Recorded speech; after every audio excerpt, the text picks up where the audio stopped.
in prison. I develop mechas to break out. This video is purely for entertainment and does not infringe on copyrights or laws. The rights to the novel and image belong to the original author. We do not claim ownership. Don't like waiting and want to listen to this fanfic in full now? Subscribe to our Patreon, where you'll find the best fanfics. Chapter 476. Just do it. Action. The two immediately started to move. Zhou Yang summoned his team members and began to encircle and suppress the enemy's carrier-based aircraft. Marbin also joined the encirclement with his mecha. In an instant, he set up a large net and surrounded a Desatine carrier-based aircraft. The Desatine warship seemed to understand that it could not escape, and it attacked the human carrier-based aircraft frantically. "Old Zhou, we must break the energy shield first," Marbin shouted. "Got it." Marbin was highly focused, and he estimated the damage that the other party could bear. The last laser cannon accurately broke the energy shield of the enemy aircraft, but did not damage the enemy carrier-based aircraft. Go. At the moment when the energy shield broke, Marbin and his men also rushed up. Marbin was the fastest, like a phantom, and landed on the porthole of the opponent's carrier-based aircraft in a flash. The Desatine carrier-based aircraft was triangular, and at the center of the front, there were 4 circular black portholes facing each other. Marbin's target was here. He landed on the porthole and punched it. With a click, the porthole glass cracked, but it did not break. Marbin didn't care, and punched him again. With a loud bang, the porthole shattered, revealing the terrified pilot of the Desatine carrier-based aircraft. But the next moment, this guy seemed to be on fire, and instantly burned into a ball of ash. This place is almost near the sun. Once exposed to space, it will be evaporated by the high temperature in an instant. Marbin flashed and got into the cockpit. But seeing the various virtual projections in front of him, Marbin was a little dumbfounded. He glanced over and didn't see the joystick at all. The last time Zubin got into the carrier-based aircraft of Falkman and his team, the carrier-based aircraft had a joystick, and even a fool knew how to operate it. The battleship of Desatine in front of him was obviously more advanced, and even the joystick was saved. Marbin guessed that this carrier-based aircraft was most likely connected to brainwaves like humans. He pressed randomly, but there was no response. The unmanned carrier-based aircraft seemed to have crashed and hovered in space. "Damn it, come 2 people, push me, and throw me into the energy shield," Marbin roared. Several team members immediately stepped forward and pushed the carrier-based aircraft towards the enemy warship. When they were hundreds of kilometers away from the enemy ship, the mecha exerted force and threw the carrier-based aircraft out. With this last boost, the speed of the carrier-based aircraft climbed again, shooting towards the warship like a sharp arrow. This is a 3,000-meter warship. Apart from the main ship, it is the largest and most numerous warship, and should be the main battleship. "Oldmar, are you sure that the carrier-based aircraft you are driving is from this warship? What if it is not?" Zhou Yang's voice suddenly sounded. Logically, one's own carrier-based aircraft should return to one's own warship. In the previous incident with Zubin, Falkman only had one warship, so there was no need to distinguish them at all. Now there are dozens of warships and tens of thousands of carrier-based aircraft. It has long been impossible to tell which carrier-based aircraft came from which warship. Marbin gritted his teeth and said, "It's already this time. I can't care so much. Let's try it first. Anyway, I think it's okay." As he spoke, Marbin had already approached the energy shield of the warship. "Get in." Marbin stared at the energy shield in front of him and said with his back teeth. With a pop, as if passing through the water, the carrier-based aircraft under Marbin passed through the energy shield without any hindrance. Success. Marbin shouted excitedly. "I'll go to Princess Iron Fan's stomach for a while. You guys continue. Just do it. It works." Around, there were also escaped carrier-based aircraft returning to the warship to rest, so 2 hatches were opened at the bottom of the huge warship. There was a breakthrough. Marbin jumped out of the carrier-based aircraft. His body turned into lightning, and in a flash, he had already rushed into one of the hatches. Inside the hatch, there should be a transfer cabin with several passages leading to different cabins, and at the end of each passage, there should be an airtight cabin. Marbin randomly chose a passage and jumped out. If you want to cause damage to the enemy warship, the best way is to break the airtight cabin. Once the cabin loses pressure, it will definitely cause chaos to the enemy. In front of him was the airtight cabin. At this time, the hatch was wide open. Marbin broke in and was immediately detected. Obviously, the enemy ship had identified that Marbin was not a combat unit of the warship and sounded the alarm. The alarm of the entire airtight compartment sounded loudly. Marbin took out the laser gun and fired at the airtight door in front of him. The airtight door was thick, but not that thick. After all, this was not the outermost armor of the warship, but the internal airtight compartment, and the safety requirements were much lower. Under a series of laser beams, the hatch broke. The consequences of the instantaneous loss of pressure in the cabin were like a hurricane and a torrent, sweeping in. With a bang, the airtight hatch that was originally only broken suddenly cracked a huge gap, and the internal air pressure poured out crazily. Marbin flashed and drilled into the enemy ship through the gap.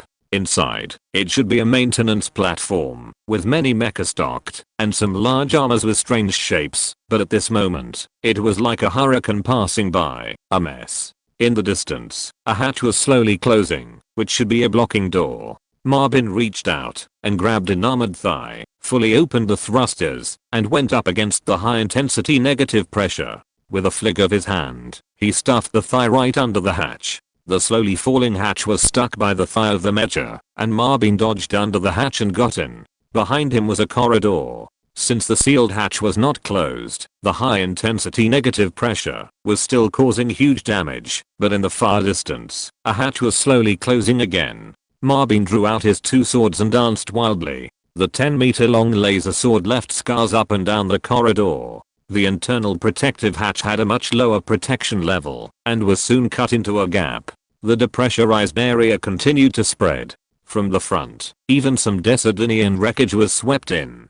At this time, all the carrier-based aircraft and mechas had been dispatched to fight outside. Those who stayed inside the warship were all combat personnel responsible for various systems. In the safe interior of the warship, of course, they would not wear mechas. The depressurized state was simply a disaster, and they were killed instantly by the rapidly rising temperature and high pressure. Marbin, who was wearing a mecha, was like a fish in water. He didn't know the internal structure of the warship anyway, so he relied on his sense to destroy it crazily all the way to the upper level. No one came to stop Marbin, and there were no defensive weapons inside the warship. Moreover, many combatants were killed by pressure without Marbin's attack. In just 20 seconds, Marbin had caused huge damage inside the enemy ship. He broke through another layer of passage and jumped upward. With a strong airflow, a huge cabin with a special shape appeared in front of Marbin.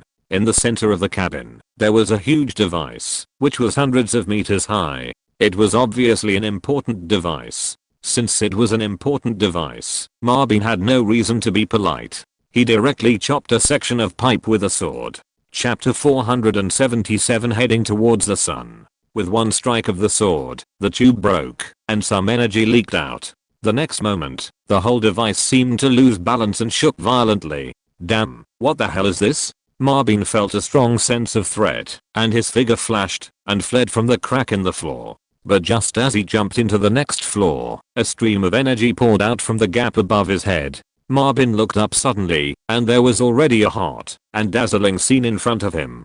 Fuck. Marbin cursed, and a sharp alarm sounded beside his ears. The intelligent program reminded him that the armor was being damaged. Marbin suddenly became calm and muttered, "I exchanged one person for a battleship, and I'm the first person in history. Damn, it's worth it." The next moment, Marbin was submerged by the energy and turned into ashes. The surging energy was venting wildly inside the battleship. The human battleship side. Ship number 1 was hovering on the right side of the Decidin battleship, looking for an angle to shoot, but the enemy was also very cunning. No matter how ship number 1 maneuvered, they would immediately follow ship number 1 and change direction, not giving ship number 1 the opportunity to launch its super weapon.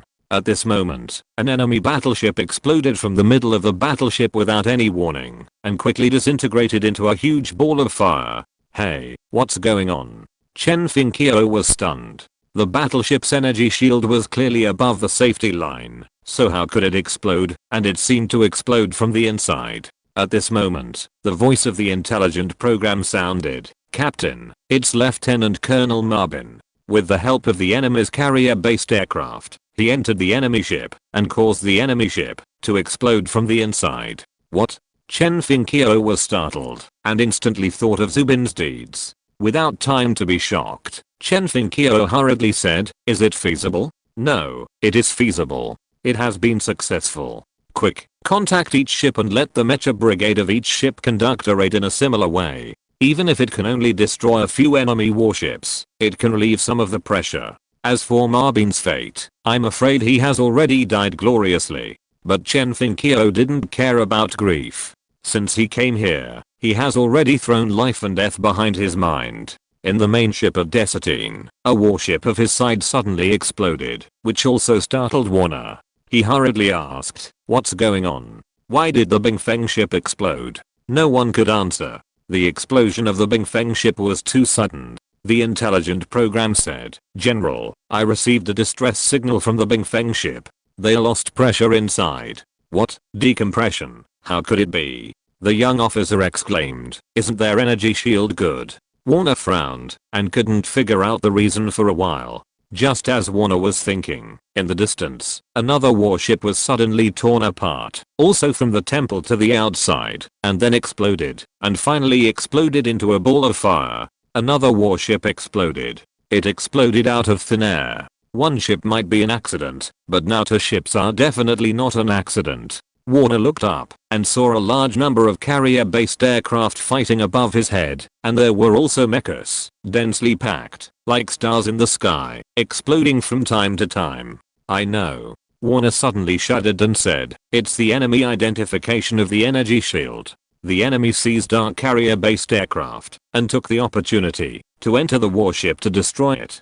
"Quick, stop all the warships and return the carrier-based aircraft." The young officer next to him was shocked and said blankly, "What kind of tactics is this? Can it be done this way?" Warner nodded with a serious expression and said, "Of course, but this kind of tactics is rare. I only learned about this kind of tactics after reading some related materials by chance. I didn't expect that the enemy could find such a loophole to exploit it. They are really brave." As soon as the voice fell, another warship was torn apart out of thin air and exploded into flames. Warner's face changed drastically, and he frowned and said, "It seems that the enemy has come in. I just don't know how many warships have been invaded by the enemy. Now there is no defense force inside the warship. It's too dangerous." Warner originally thought that the plan had succeeded, and the human warships were drawn out of the Earth's defense network. He could have won the game, but he didn't expect that the human beings would seize the loophole again and fight back.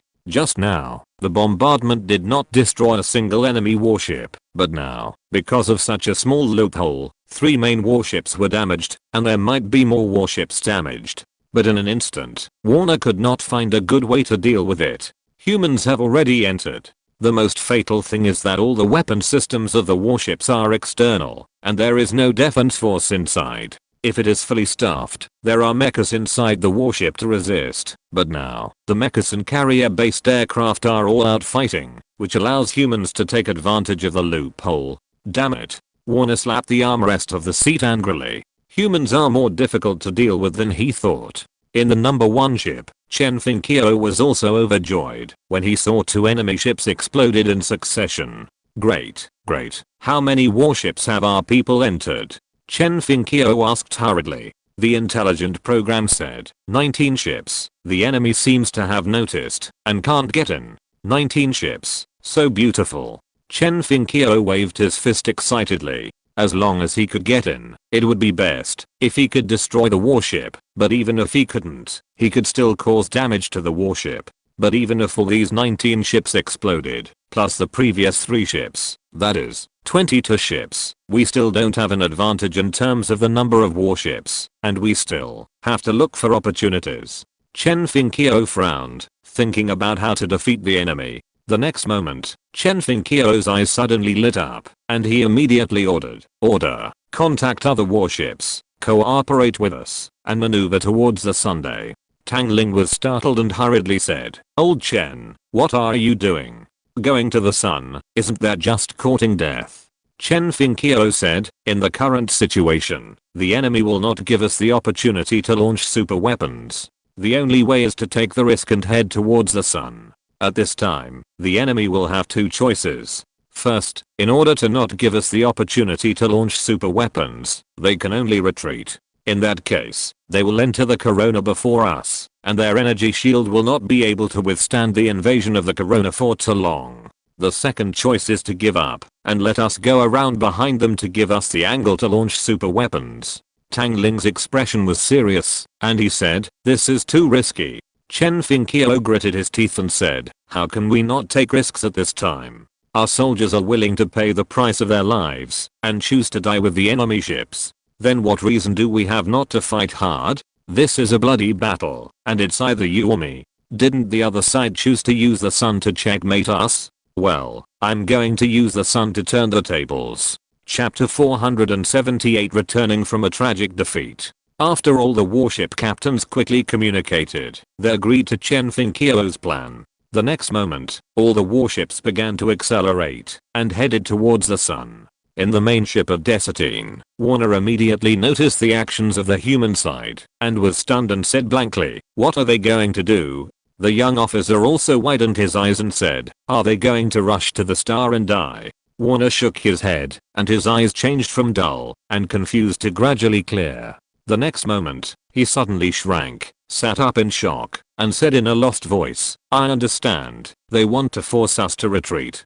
"Force us to retreat? Why should we retreat?" The young officer looked at a loss. Warner cursed, "Stupid, we keep our backs to the star, just to prevent them from firing their super weapons. Now they are getting closer, so in order to maintain this goal, we can only choose to retreat. In that case, we will enter the star range before them." The young officer shuddered. After entering the star range, although their warships are powerful and have energy shields, they cannot withstand the attack of the star, even the outermost star radiation, for too long. "Then we cannot retreat," the young officer said hurriedly. "Stupid, if we don't retreat, they will rush to our rear, and then their super weapons will be launched. Even if they can only destroy 1 or 2 warships at a time, even if we win in the end, it will be a miserable victory, paying an incredibly heavy price." Warner frowned and said depressedly, "The commander of the other side is very smart." The young officer was also panicked and hurriedly said, "Then General, what should we do now?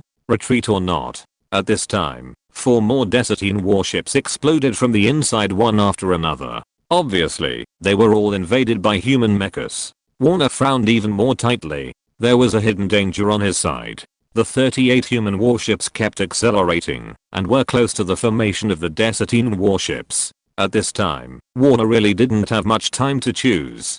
"General," the young officer next to him shouted anxiously. According to Warner's analysis, whether to retreat or not, the result would not be good.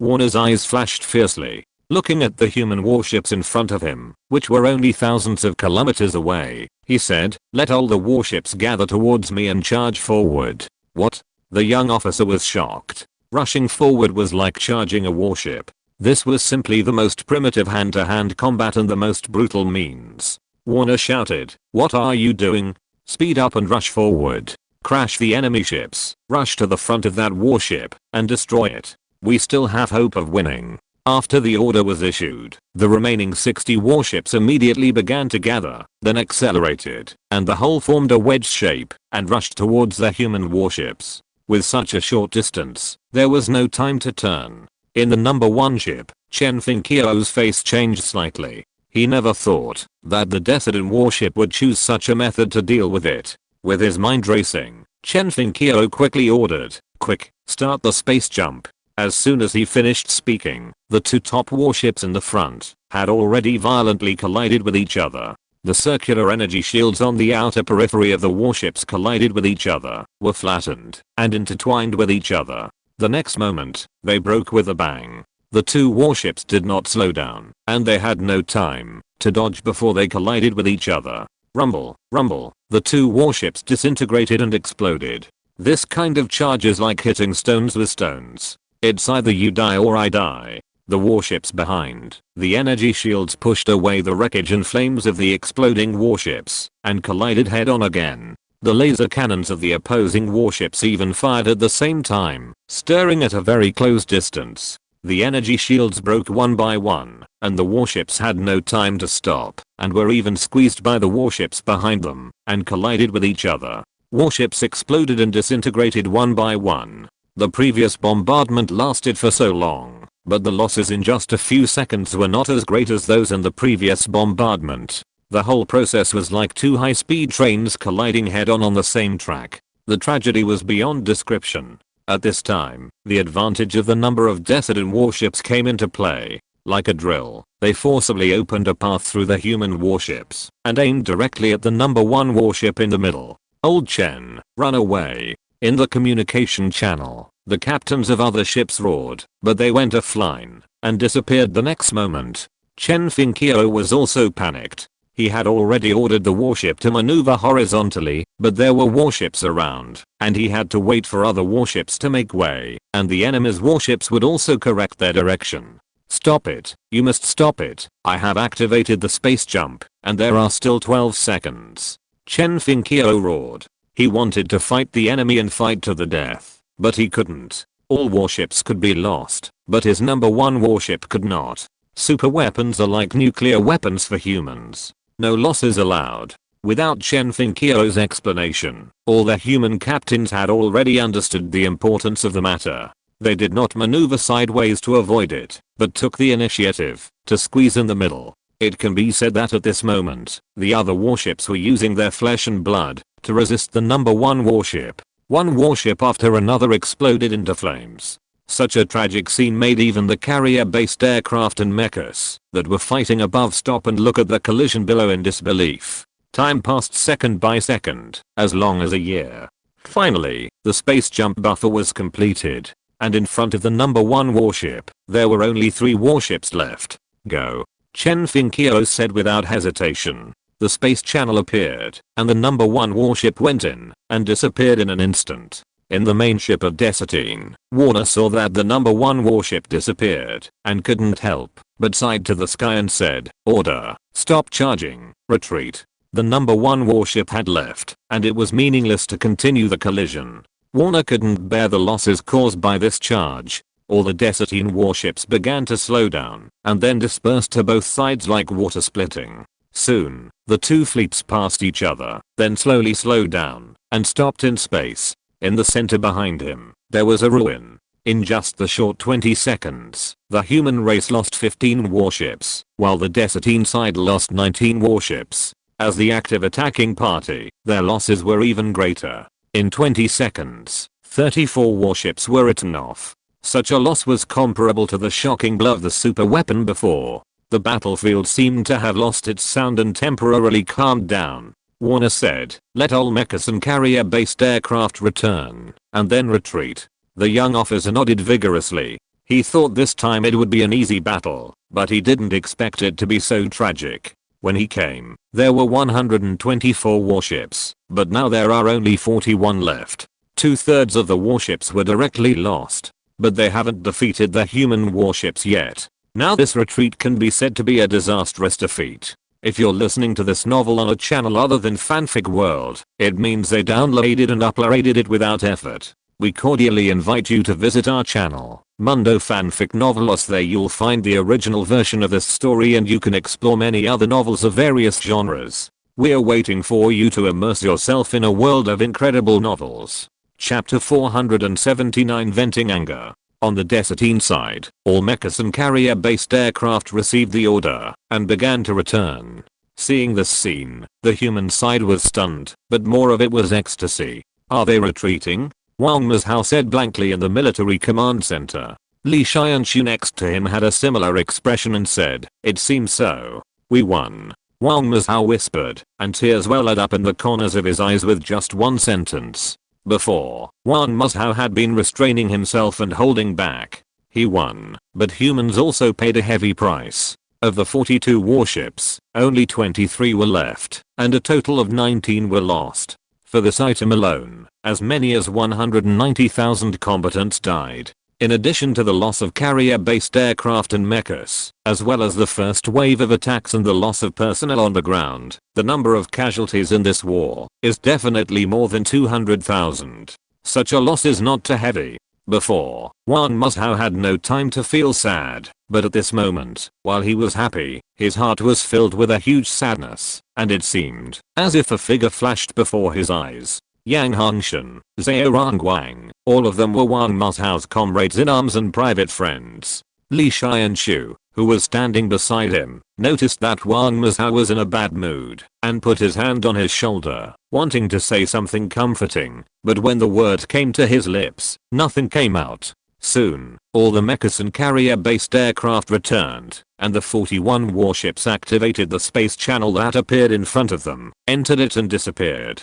Until this moment, among the remaining 22 warships, all the personnel shouted wildly, roaring excitedly, venting their inner excitement. But at this moment, the detection system suddenly detected that the missing 41 Desertine warships actually appeared between the Earth and the Moon. What? Wang Muzhou exclaimed. His brain was like an electric shock, and he rushed to the bridge and shouted, "Quick, let all the warships return. Ship number 1, their target must be ship number 1, where is ship number 1 now?" Wang Muzhou's face was full of anger, and he realized that he was too happy too early. He didn't expect that the enemy let the mechas and carrier-based aircraft return, just to faint, and actually wanted to attack the Earth, and it was obvious that they were going to attack ship number 1.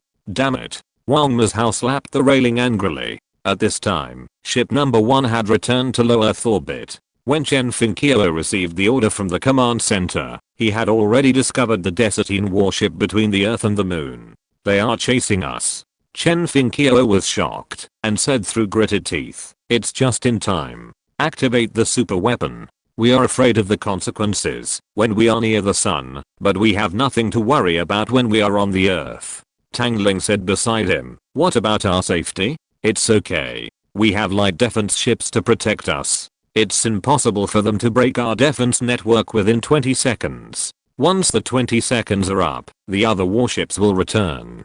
By then, they still have no chance of winning." Chen Finqiao said. The super weapon began to charge. At this time, the Desertine warship also began to attack.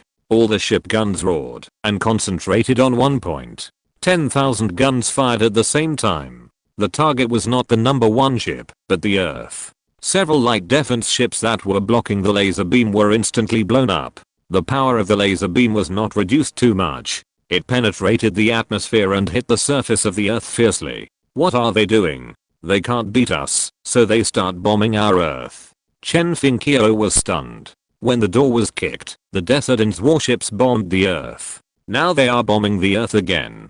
Compared with the Desertines who came last time, the Desertines this time are obviously much less martial. At the military command center, Wang Muzhou and others did not expect that the Desertines would choose to attack the Earth and abandon the number 1 warship. What are they doing? Wang Muzhou asked puzzledly. Do they want to destroy the Earth? Is it possible? Not to mention 41 warships. Even if all 124 warships are there, it is impossible to destroy the Earth in a short time. If they are retreating, why don't they flee the solar system directly, but return to the Earth and attack? Is it just to vent their anger? But if they are just faking a shot and chasing the number 1 warship, why don't they attack the number 1 warship? For a moment, Wang Muzhou was confused.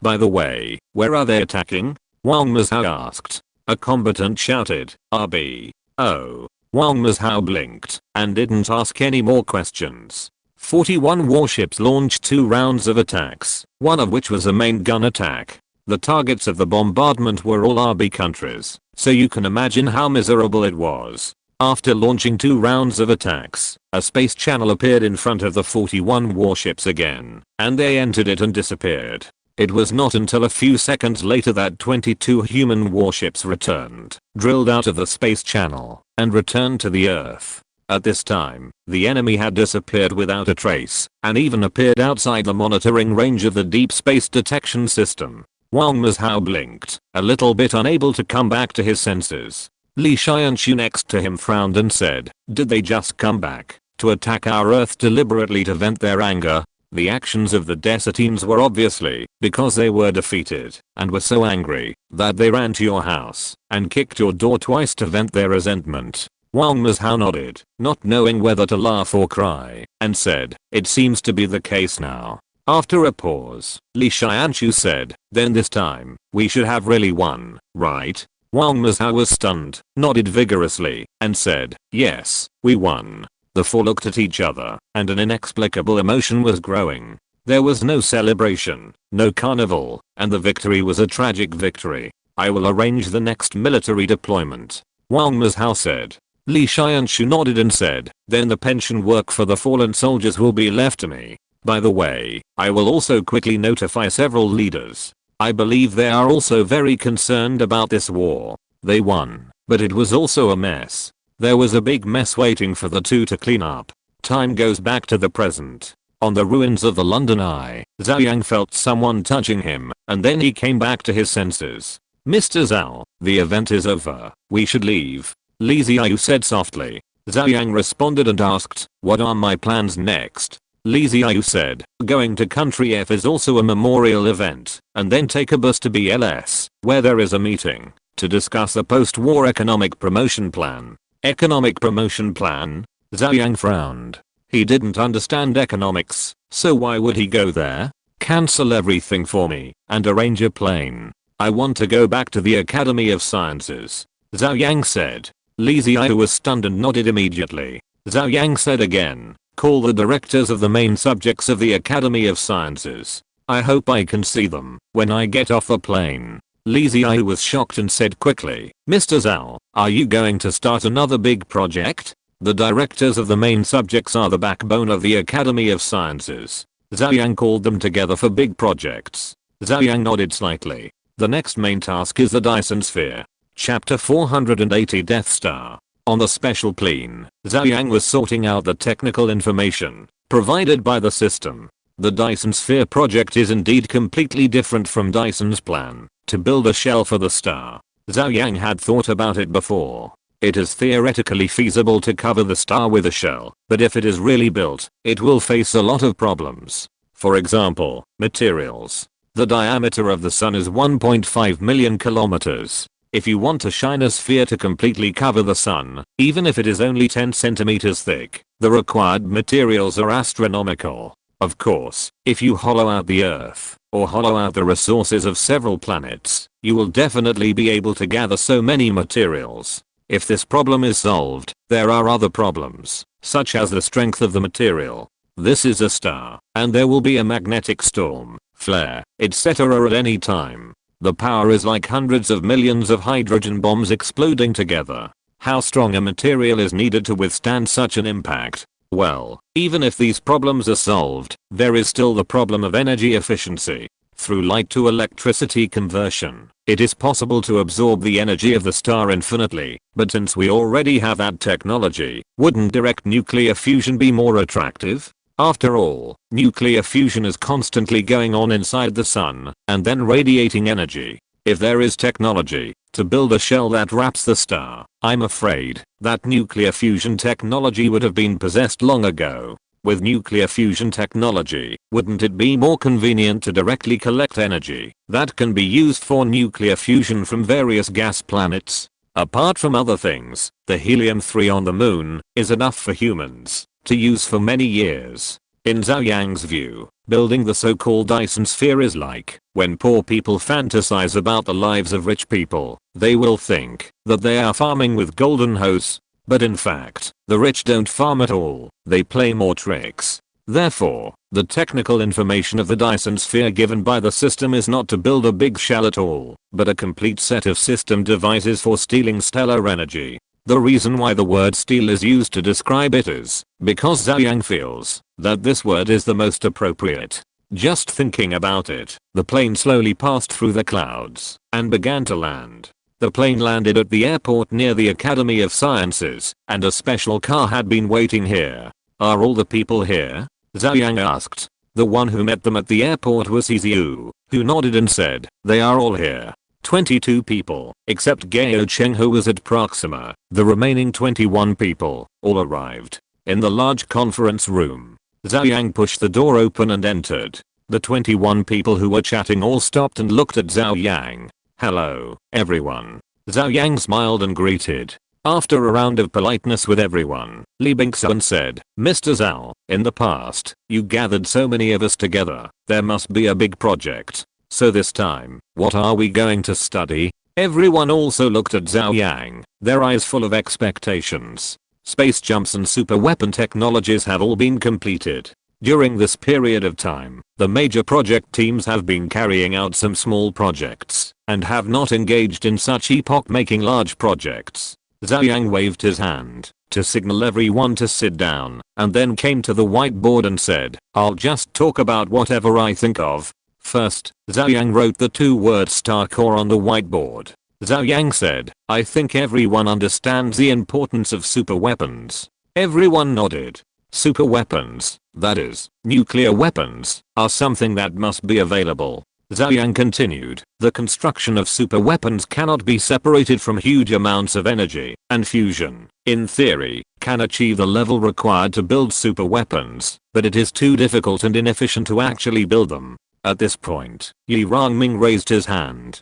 Zhou Yang nodded, and Yi Rongming said, "During this period, Academician Zhu and I talked for a long time, and discussed a possibility, the Death Star. You should know it." Zhou Yang nodded. "The Death Star is a super weapon in the Star Wars." Yi Rongming continued, "Our idea is to use nuclear fusion as energy, to build a super large nuclear fusion device, or many nuclear fusion devices. In short, it provides huge energy, and then uses the existing super weapon technology to complete a set of super weapons. We should be able to replicate super weapons. As for the overall structure, it is not necessary to build a circular structure like the Death Star. Any structure is also possible. However, such a device must be very large, and it is not easy to reach the speed of a battleship, and the difficulty of space jump will also be extremely huge, so we are considering fixing it near the Earth as a defensive super weapon." Zhou Yang fell into deep thought. It must be said that Yi Rongming's idea is very constructive. The energy of the star core is very large, and there is no material that can replace it for the time being. Then the quantitative change will cause qualitative change, and the quantity will be used to pile up. From a technical point of view, it is also possible to complete it. But as Yi Rongming said, this thing may be very large when it is built, like an asteroid. In that case, it is very difficult for the thruster to push such a device to reach super high speed. As for space jumps, that is even more difficult. I don't know how much dark matter needs to be gathered to tear such a huge space channel. So even if it is really built, it can only be used as a defensive weapon. And when humans have the technology to allow huge objects to jump through space, I'm afraid that this kind of clumsy imitation of super weapons will not be needed. So this thing, like Xingqian, is a product in the transitional stage of technology. How about this? You make a specific plan first, and I will take a look at it first. Zhou Yang said. Building such a big thing must consume an astonishing amount of resources. Now the resources are invested in building warships, so the supply is still very tight. Of course, it's just a tight supply. With the current technology of mankind, there is no problem in mining resources on Mars, Venus, and even other planets. It's just that the difficulty of mining is too great. Thinking of the resource shortage, Zhou Yang had a vague idea in his mind, but it was fleeting, and he didn't have time to think about it for a while. After Yi Rongming nodded and sat down, he continued, in a word, we need super weapons and energy at the level of star cores. But the formation of star cores is very difficult and there is too much chance. After a normal star decays, it either becomes a white dwarf neutron star or a black hole. Although we don't know how high the probability of becoming a star core is, it must not be higher than winning the lottery, and it takes too long. With our current strength, we don't have the ability to go dozens of light years, or even hundreds or thousands of light years away to obtain star cores. But in addition to natural formation, there must be a way to create a star core-like existence. Zhou Yang turned around. First drew a circle on the whiteboard, and then drew two parallel horizontal lines in the circle, and said, this circle is regarded as a star, and this is a channel. We can build a channel to steal energy directly from the inside of the star. Chapter 481 Stealing Energy. Everyone stared at Zhou Yang in amazement, their eyes full of shock and disbelief. Zhou Yang's idea was bold and sci-fi to the extreme. To steal energy directly from the interior of a star, the first problem to be solved was how to steal it. This was a star, and it was inside. Not to mention the temperature, we couldn't develop a machine and reach out to steal it. I'm afraid that the machine would turn into atoms as soon as it appeared inside the star. And even if there was a way to steal it, how would it be transported out after it was stolen?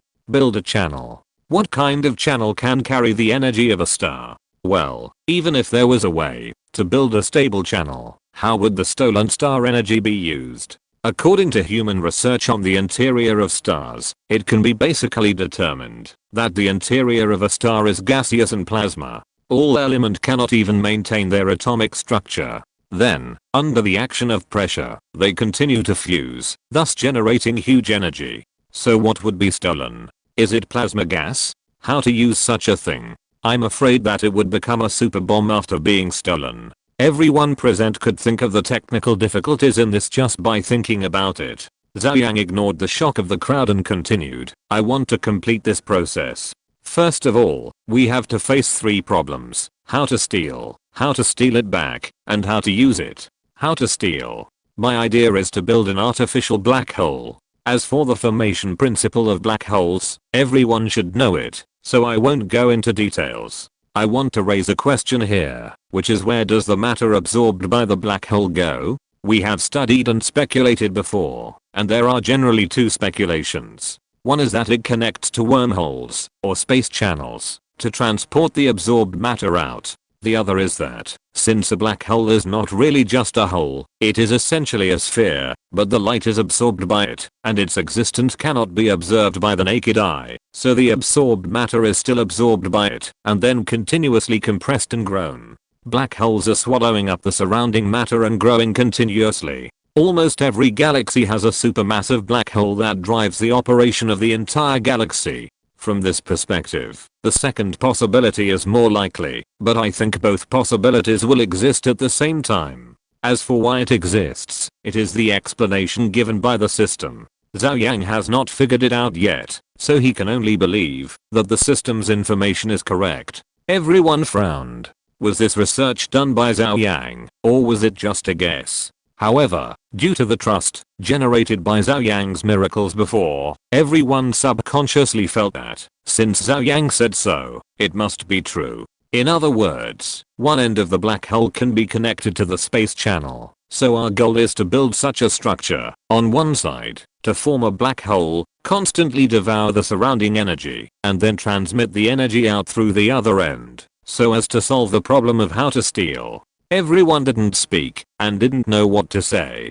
After all, what Zhou Yang was thinking in his mind, everyone would never know, and they would never be able to keep up. Zhou Yang continued, then the next step is to establish a stable energy transmission channel. Zhou Yang turned around, and drew a honeycomb hexagon on the whiteboard. I think everyone should have performed space jumps. I don't know if you have an impression that when the space channel appears, the edge of the torn space presents this structure. Many people were slightly stunned. Zhu Chen hurriedly said, yes, I noticed this structure, a regular hexagon, very stable. Many people also nodded, and they really noticed it with their sharp eyes. Zhou Yang said, we will build a stable space channel, based on this structure, to transmit the stolen energy. And this channel will form a fixed channel in the 4-dimensional space, and this is also an important direction for our research on space jump technology, that is, to build a stable and long-lasting space channel. Zhou Yang had long thought about whether it was possible to build a stable space channel. If it were possible to go from Earth to Proxima Centauri without making space jumps again and again, but to build a channel, humans could enter from one side of the Earth and directly come out from the other side. In this way, the efficiency of communication would be greatly improved. Zhou Yang believed that after the development of space jump technology, powerful civilizations would definitely study in this direction, because the more powerful the civilization, the more territories it controls. If there are dozens or hundreds of light years between them, it is impossible to start space jumps again and again to transport supplies. With a stable space channel, the efficiency of transportation will definitely be higher. It is also convenient to use it to transport troops in war. Even similar weapons can be developed to open a space channel directly above the enemy and then transmit the attack through the energy channel to launch an attack from countless light years away. The feasibility of this technology is proposed in the technical data of the Dyson sphere. However, we need to conduct deeper exploration and research on dark matter, four-dimensional space, and real space in order to complete the relevant technology. After saying this, Zhou Yang picked up the water cup on the table and took a sip to moisten his throat, giving everyone some time to think. Putting down the teacup, Zhou Yang continued, then the next step is how to use the stolen energy. We must not steal enough energy just because there is too much stolen energy and we cannot store it. We need a carrier, like the shell of a star core, which can store energy stably and for a long time, and at the same time can overflow energy, allowing us to use it like a star core. So, we need to build a ball. Zhou Yang looked at Zhu Qin and said, Mr. Zhu, I'm afraid this aspect will be handed over to you. Develop a suitable material. I have also done some research on the shell material of the star core and thought of some possible technical routes. The laboratory must not have done in-depth research, all of which are technical information given by the system. Zhou Yang began to draw a diagram of the atomic structure on the blackboard. Zhu Chen was stunned, and then he didn't know whether to laugh or cry. You have already conceived the atomic structure diagram, and you said you only did some research. Of course, the atomic structure diagram can be drawn casually. As for whether it can be synthesized, only God knows, so it is necessary to study repeatedly and design the synthesis process. But the atomic structure diagram given by Zhou Yang at least provides a general direction, telling Zhu Chen to work hard in that direction. Putting down the pen, Zhou Yang said, the ultimate goal of our research is to master a method that can stably manufacture star cores, so as to get the key to manufacture super weapons. This is like making a nuclear bomb. We now know how to make a nuclear bomb, but we have not found a way to enrich uranium, and this is exactly what we want to study. Chapter 482, Horse Racing. In the conference room, you could hear a pin drop. Everyone stared at Zhou Yang, not knowing what to say at this time. Zhou Yang's theories have not been confirmed in any way. It can be said that everything is Zhou Yang's speculation. But looking at Zhou Yang, everyone nodded. Mr. Zhou, you can start assigning projects. Yi Rongming said. Zhu Chen also smiled and said, I have been resting for so long, and I have been busy with small projects all day. I feel that my body is slack. I finally find the feeling of staying up late to do research again. Others also echoed. Today's operation mode of the Academy of Sciences is like a ship in the eyes of everyone. Zhou Yang is the captain and they are all crew members. Zhou Yang points to a certain direction and says that there is a treasure over there. Then all the crew members work together to cut through the waves to find the treasure. Past experience has also proved that, as long as Zhou Yang points to the direction, there must be a treasure, so everyone has already trusted Zhou Yang very much. As long as Zhou Yang says there is a treasure, there must be a treasure. If there is no treasure, it is just that everyone has not found it. I will send you the specific project arrangements after I have sorted them out. I will give you 2 days to arrange your personal affairs. Although we have won the war this time, the crisis has not been resolved, so it is not the time for us to relax. When we can protect ourselves, or even counterattack and attack the Decident civilization, we can really relax. Zhou Yang said. Everyone nodded. They had also heard about the cruelty of this war. By the way, staying up late to do research is not allowed here. Although time is tight, you should also pay attention to your health and rest. Zhou Yang said, looking at Zhu Chen while speaking. Zhu Chen coughed awkwardly and quickly explained, metaphor, metaphor. After the meeting, Zhou Yang was not idle and began to arrange the projects for the next research. This work lasted for 4 days. Zhou Yang initially divided the Dyson Sphere project into 3 major blocks, with 32 main projects under it, responsible for different research blocks. As for the small projects below, Zhou Yang did not subdivide them and handed them over to the heads of the major main projects for arrangement. The super research machine of the Academy of Sciences once again ran at full power. Zhou Yang was naturally not idle either, as he had a random task waiting to be completed. Launch a counterattack against the Decident civilization.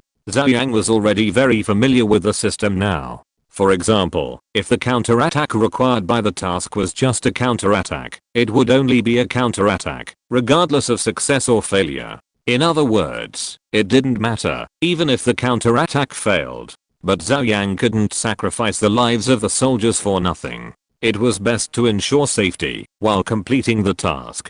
Even if he found a deserting base, ran over and fired a shot from a distance, and then ran away, that was also a counterattack. After all, random tasks were basically system-given benefits, and the difficulty of completing them was very low. Zhou Yang proposed this idea at the regular meeting of the emergency committee. After the last war, although we won, our losses were also extremely huge, and our morale was a little low. Moreover, blindly defending would wear down the willpower of the soldiers. We must not only win the defensive battle, but also fight back against the enemy. Even if it was just a symbolic counterattack, it could tell our soldiers that the enemy was not invincible. For this abnormal behavior, Zhou Yang must find a good reason to convince everyone.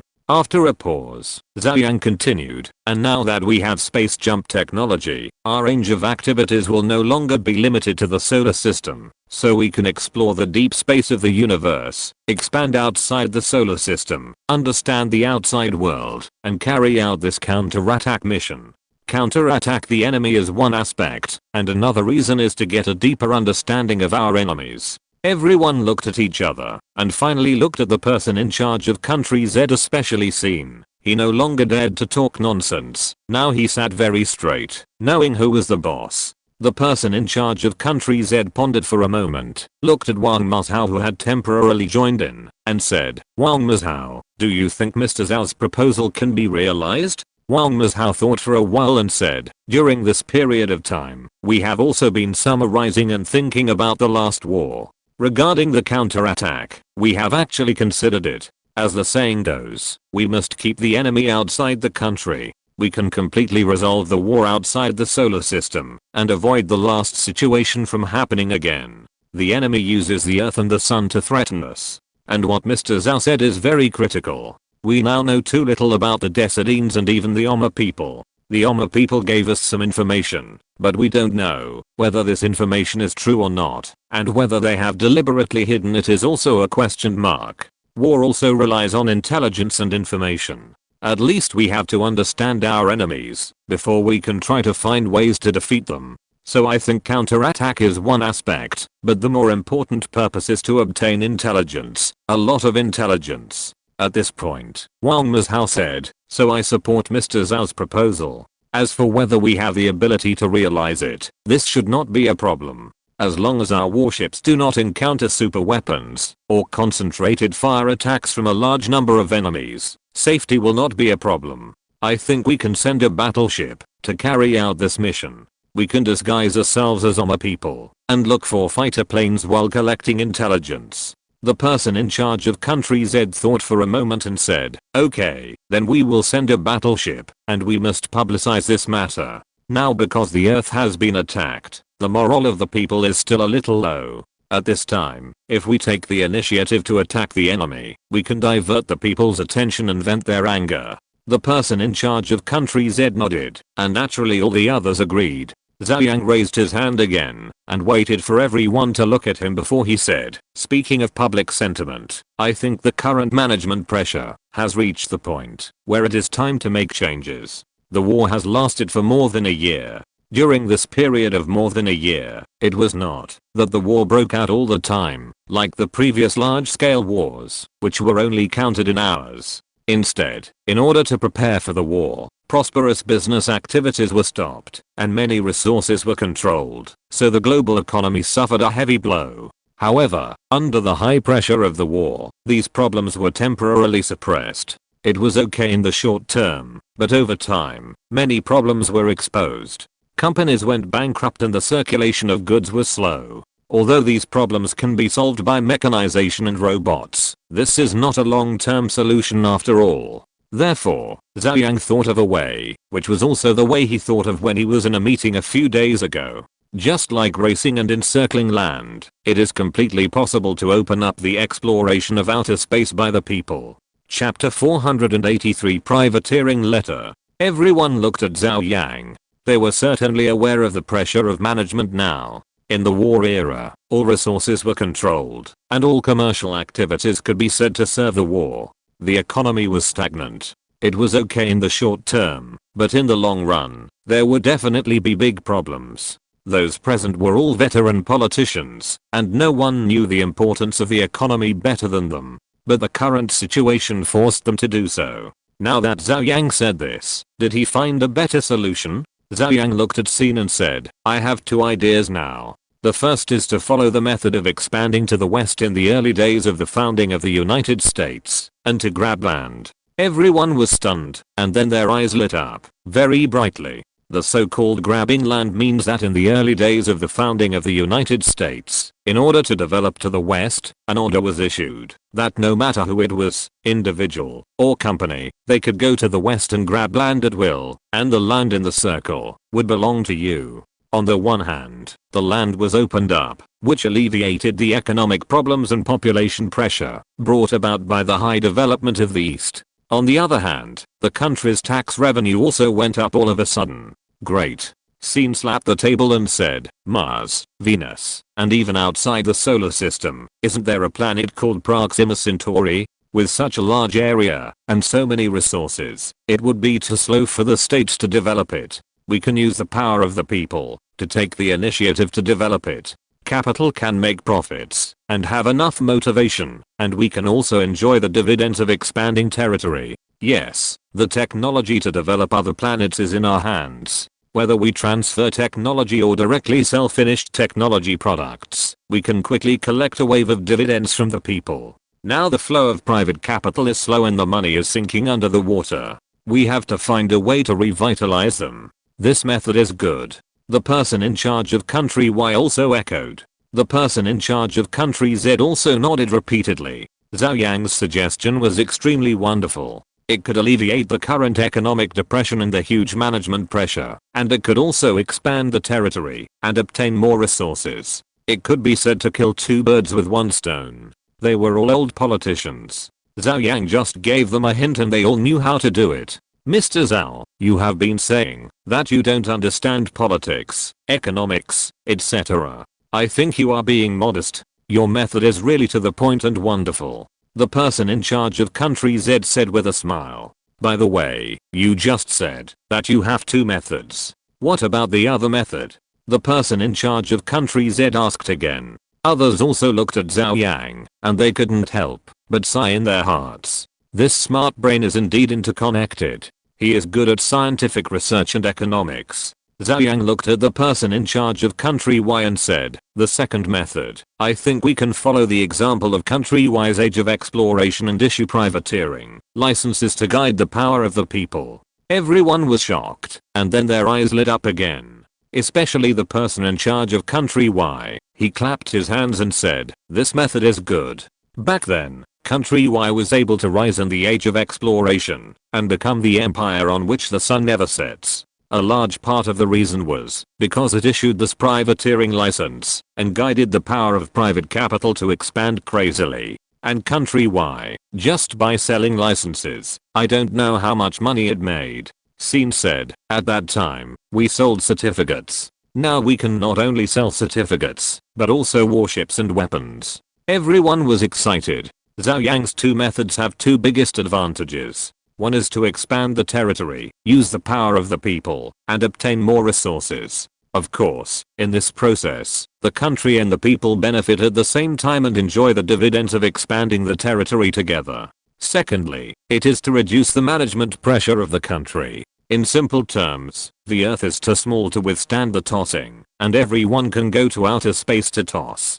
At this time, Wang Mazhao raised his hand and said, leaders, if we provide warships and weapons, etc., will there be some powerful capitals, holding troops and self-respecting? If it is just holding troops and self-respecting, it will be fine. Will it turn around and counterattack our earth? I think once this loophole is opened, there will be many problems. After Wang Mazhao finished speaking, everyone fell into deep thought. Zhou Yang also frowned and began to reflect on these two methods. Human nature is selfish. Where there are people, there are rivers and lakes. It is impossible for everyone to be harmonious and work together. What Wang Mazhao said was not alarmist. For example, if a company buys a large number of warships and technologies, goes to a planet to build a base, and then becomes a king, what should it do if it does not obey the management of the Earth?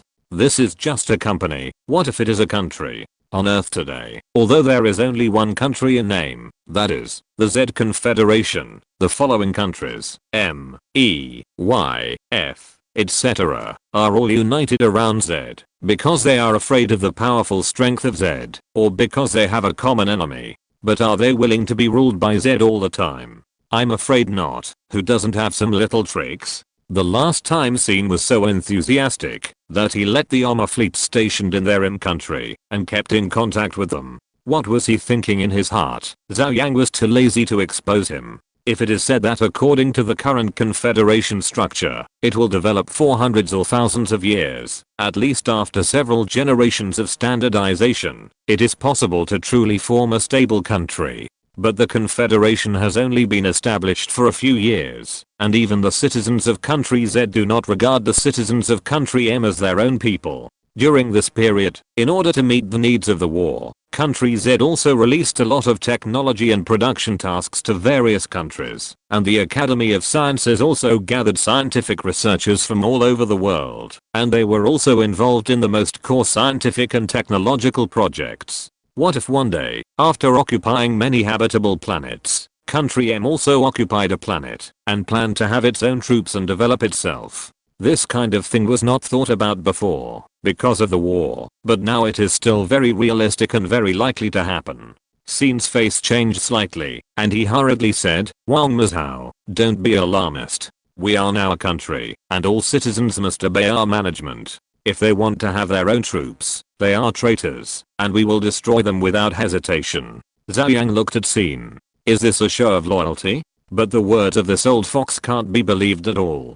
Zhou Yang couldn't help but sigh. He thought that his two methods were not proposed at the right time, or too hastily. This simply planted a seed in the hearts of Sin and others, telling them that there would be a chance to turn the tables in the future. I'm afraid that at this time, Sin and others are thinking that your country Z is powerful now, and you are the boss, but can you still be powerful for the rest of your life? After hundreds or thousands of years, the situation will change. What if our country M becomes developed? Then who will be the boss? We need to think about it again. At this moment, the person in charge of country Z suddenly laughed. The laugh was kind, but in the eyes of Sin and others, there was a creepy feeling. Sin is right. No matter who it is, if they have the intention to rebel, our country Z will destroy them without hesitation. Chapter 484 Selling cell phones to aliens. Everyone present nodded frantically. Yes, destroy them without hesitation. We countrymen hate traitors the most. Everyone, they are just a group of ordinary businessmen. According to the old saying of our Z country, they will not be able to achieve anything. The person in charge of F country said. These guys are now also crazy about catching up on the history of Z country, and each of them is an expert on Z country. The person in charge of Z country smiled and said, the two suggestions proposed by Mr. Zhou are very good, but the specific implementation details need to be discussed. Then let's leave it like this for today's meeting. After you go back, you can think about the implementation methods and make a plan. 2 days later, we will have another meeting to discuss the details. Everyone nodded and went offline immediately. This meeting will cost lives. Zhou Yang did not go offline. After the person in charge of Z country finished speaking, he glanced at him, probably because he had something to say alone. When there were only 2 people left, the person in charge of Z country waved his hand, and the conference room turned into a manor. The two stood up and talked while walking. I was rash and raised it without thinking it through. Now they may have some ideas in their hearts. Zhou Yang sighed. In terms of politics, he was still young. The person in charge of country Z shook his head and said, no, your method is good, and even if you don't bring it up, do you think they haven't thought about it in their hearts? I'm afraid they have already thought about it the moment they discovered the alien civilization. Zhou Yang was stunned and fell into deep thought. These guys are all old foxes who have been through many battles. I'm afraid they really thought about it a long time ago. What should we do now? Zhou Yang asked. The person in charge of country Z pondered for a moment and said, as we say, the general trend of the world is that after a long period of division, there will be unification, and after a long period of unification, there will be division. No one can tell what the future will be like, but if it is bound to be divided, let them go. Although we are all human beings, we are from country Z after all. In one sentence, Zhou Yang has understood a lot.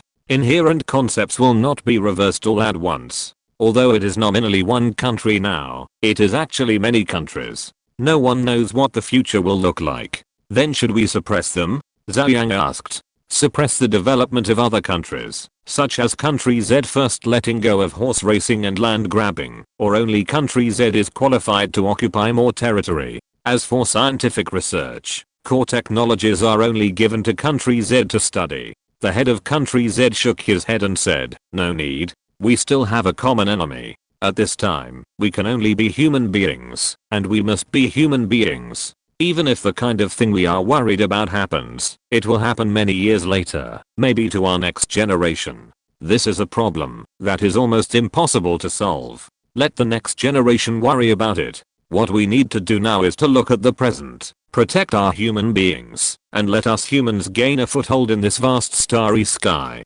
After the head of country Z said this, Zhou Yang suddenly became enlightened. I'm worrying about nothing. Zhou Yang said. If this problem is to be completely solved, there is only one way, to kill all foreigners and leave the people of country Z, but this is to abolish one's own martial arts. In the current situation, everyone is still united, so let's move forward first. For the rest of the problems, if this generation can't solve them, then the next generation will. When a person dies, it's like a light goes out. Even if he can live to be 120 years old now, compared to the vast universe, it's just a moment of ganges. Zhou Yang feels that what he can do now is to lay a good foundation for the next generation. As for what will happen in the future, he really can't control it. Politics is still too troublesome, with too many variables. Scientific research is better. 1 + 1 will always equal 2, not 3.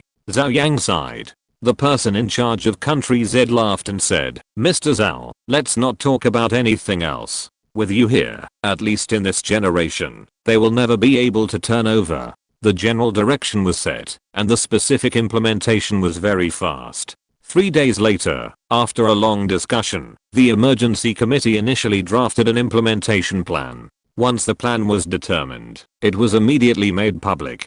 For a time, the world was shocked. BJ, the headquarters of the mobile company, General Manager Zhou Yang Wanzhan was working in his office. Mr. Zhou Yang, Mr. Lei from Xiaomi is here. Do you want to see him? The secretary pushed the door and asked. Zhou Yang Wanzhan was slightly stunned, thought for a while and said, take Mr. Lei to the reception room. I'll be there soon. In the reception room, Zhou Yang Wanzhan saw Lei Jun, who looked a little haggard. After exchanging pleasantries, the two sat down separately. Zhou Yang Wanzhan then asked, Mr. Lei, you came here suddenly. What's the matter? Lei Jun said, Mr. Zhou Yang, you should know the 2 policies announced by the government yesterday. Zhou Yang Wanzhan nodded. Of course, he knew about this matter. The 2 policies were about land grabbing and privateering licenses. Of course, they would not say so to the outside world. One policy was called a number of policies to promote the development of space resources, and the other was called the implementation details of making full use of civilian forces to strengthen space security. The official rhetoric was used, but anyone with a discerning eye could see the deep meaning and purpose of these 2 policies. After looking at the specific details, Lei Jun said, to be honest with Mr. Zhou Yang, we at Xiaomi have had a very difficult time during this period, and our development has reached a bottleneck. Zhou Yang Wanzhan smiled slightly. He did not believe in the difficulty. Although during this period, due to the war, virtual space was vigorously promoted, and many people were forced to stay in virtual space, so there was less communication in reality, and the sales of mobile phones must have been affected. But Xiaomi is not just a mobile phone, it also has many related technology products. It keeps up with the trend and develops smart homes. Xiaomi is still doing very well, but Zhou Yang Wanzhan still believes in bottlenecks. However, this is not just the case with Xiaomi. now, except for game companies like Tencent, I'm afraid that old companies have encountered development bottlenecks, with no place to develop, and no idea how to develop. Then what do you mean by looking for me, Mr. Lei? Jiang Wanzhan asked, puzzled. Lei Jun lowered his voice and said, I heard that we have colonized a civilized planet. Jiang Wanzhan was slightly stunned, and then smiled and said, Mr. Lei is really well informed. Lei Jun smiled a little awkwardly. He also spent a lot of effort to accidentally know this situation. Jiang Wanzhan nodded and said, I know about this. It seems to be a planet in Proxima Centauri with people on it, but I don't know the specific situation.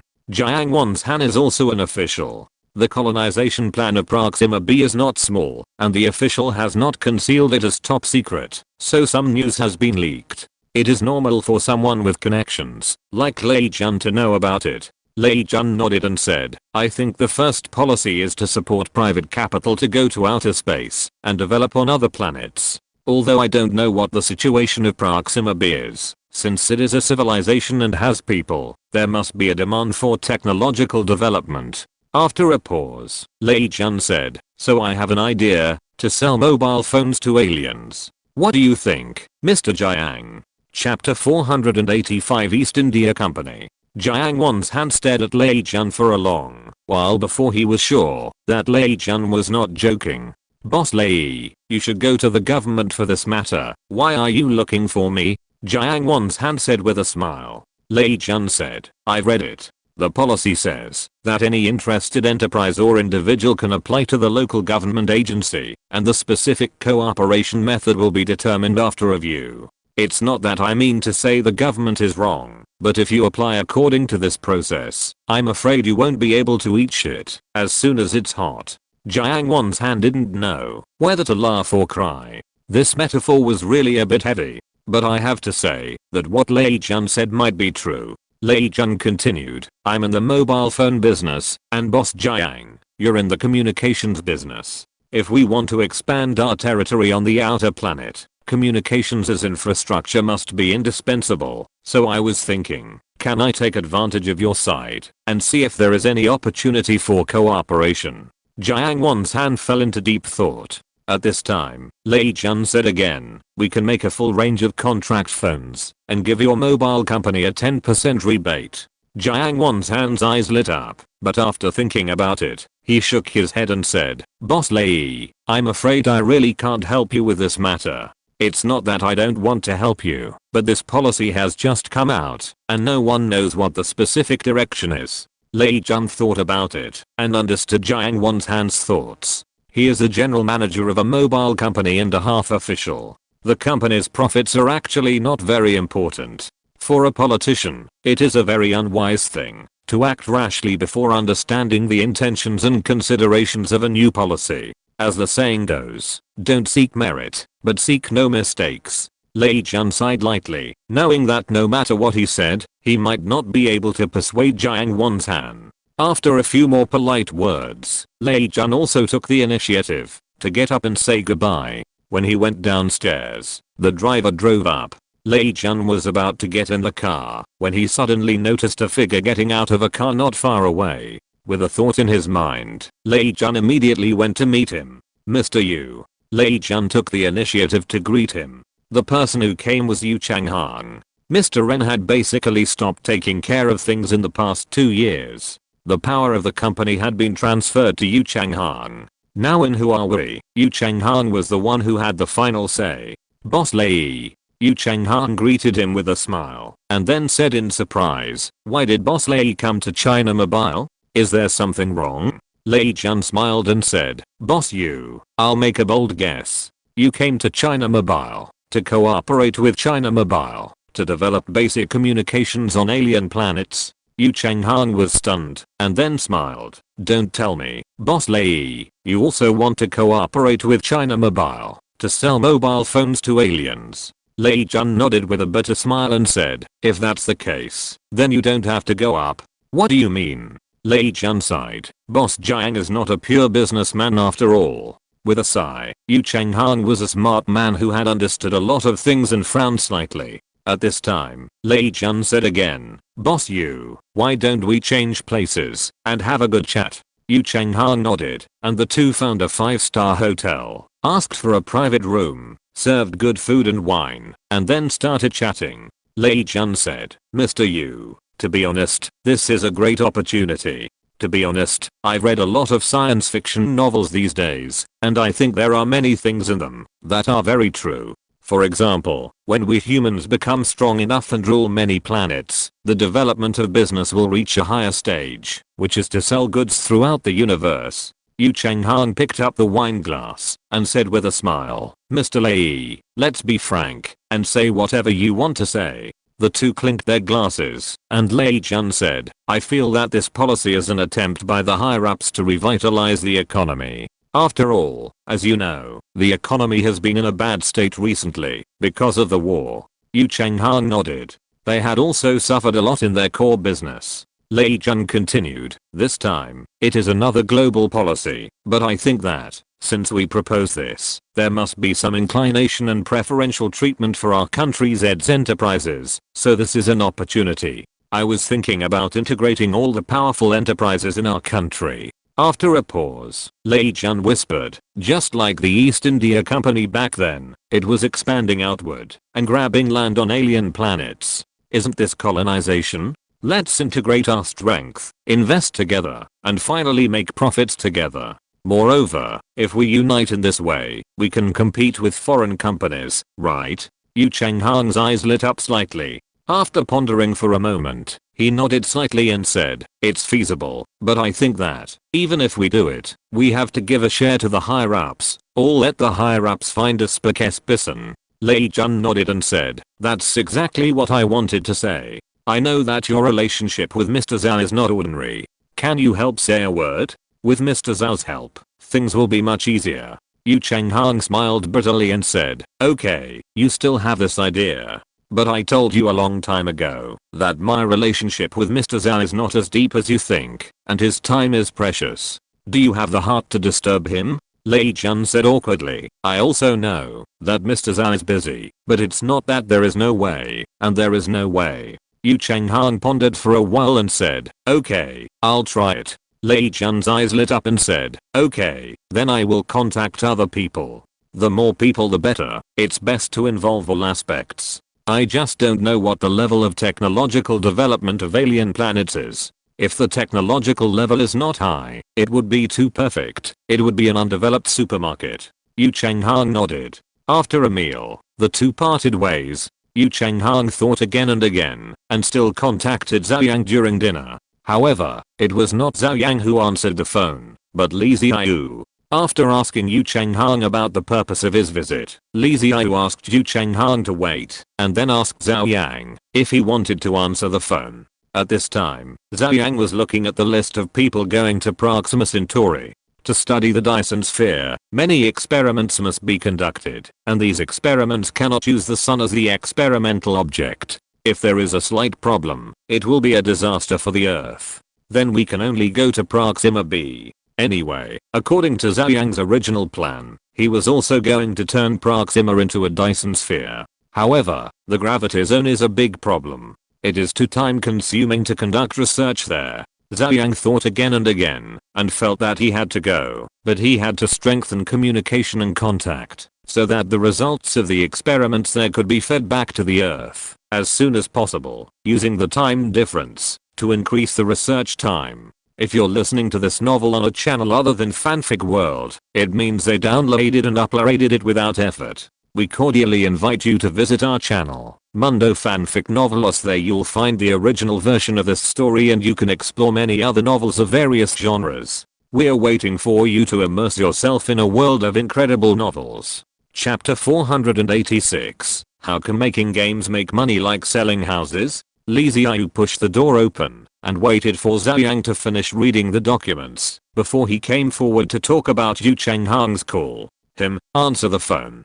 Zhou Yang took the phone and said with a smile, "Mr. Yu, I haven't contacted you for a long time. How are you doing recently?" Yu Changhang on the other end of the phone was panicked and said quickly, "Everything is fine.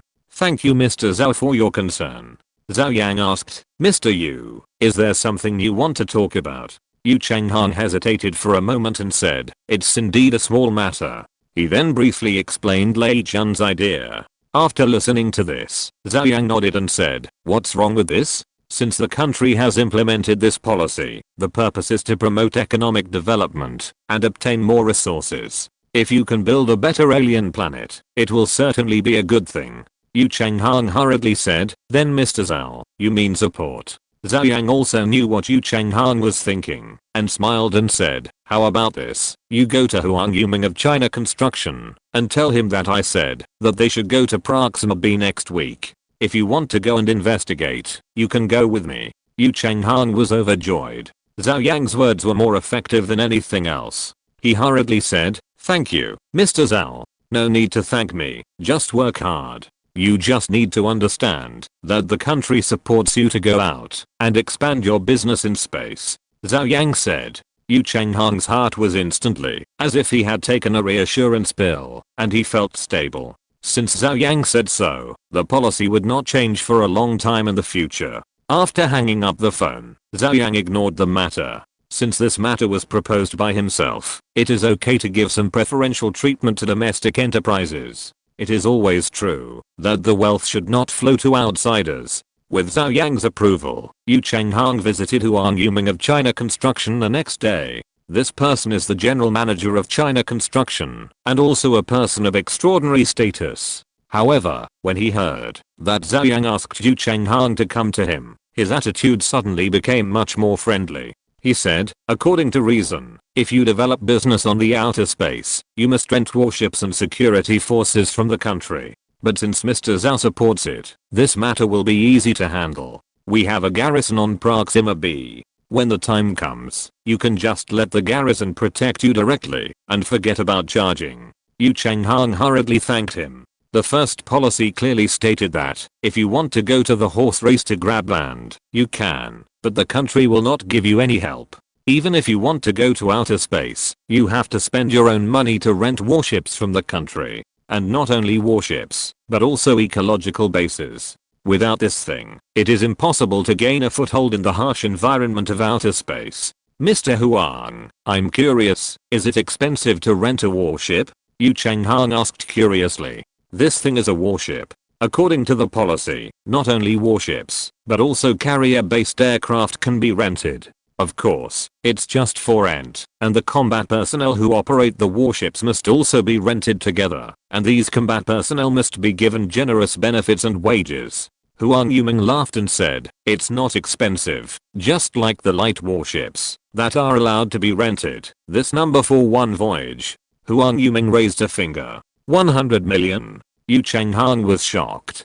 Huang Yuming smiled and shook his head, saying, "How is it possible?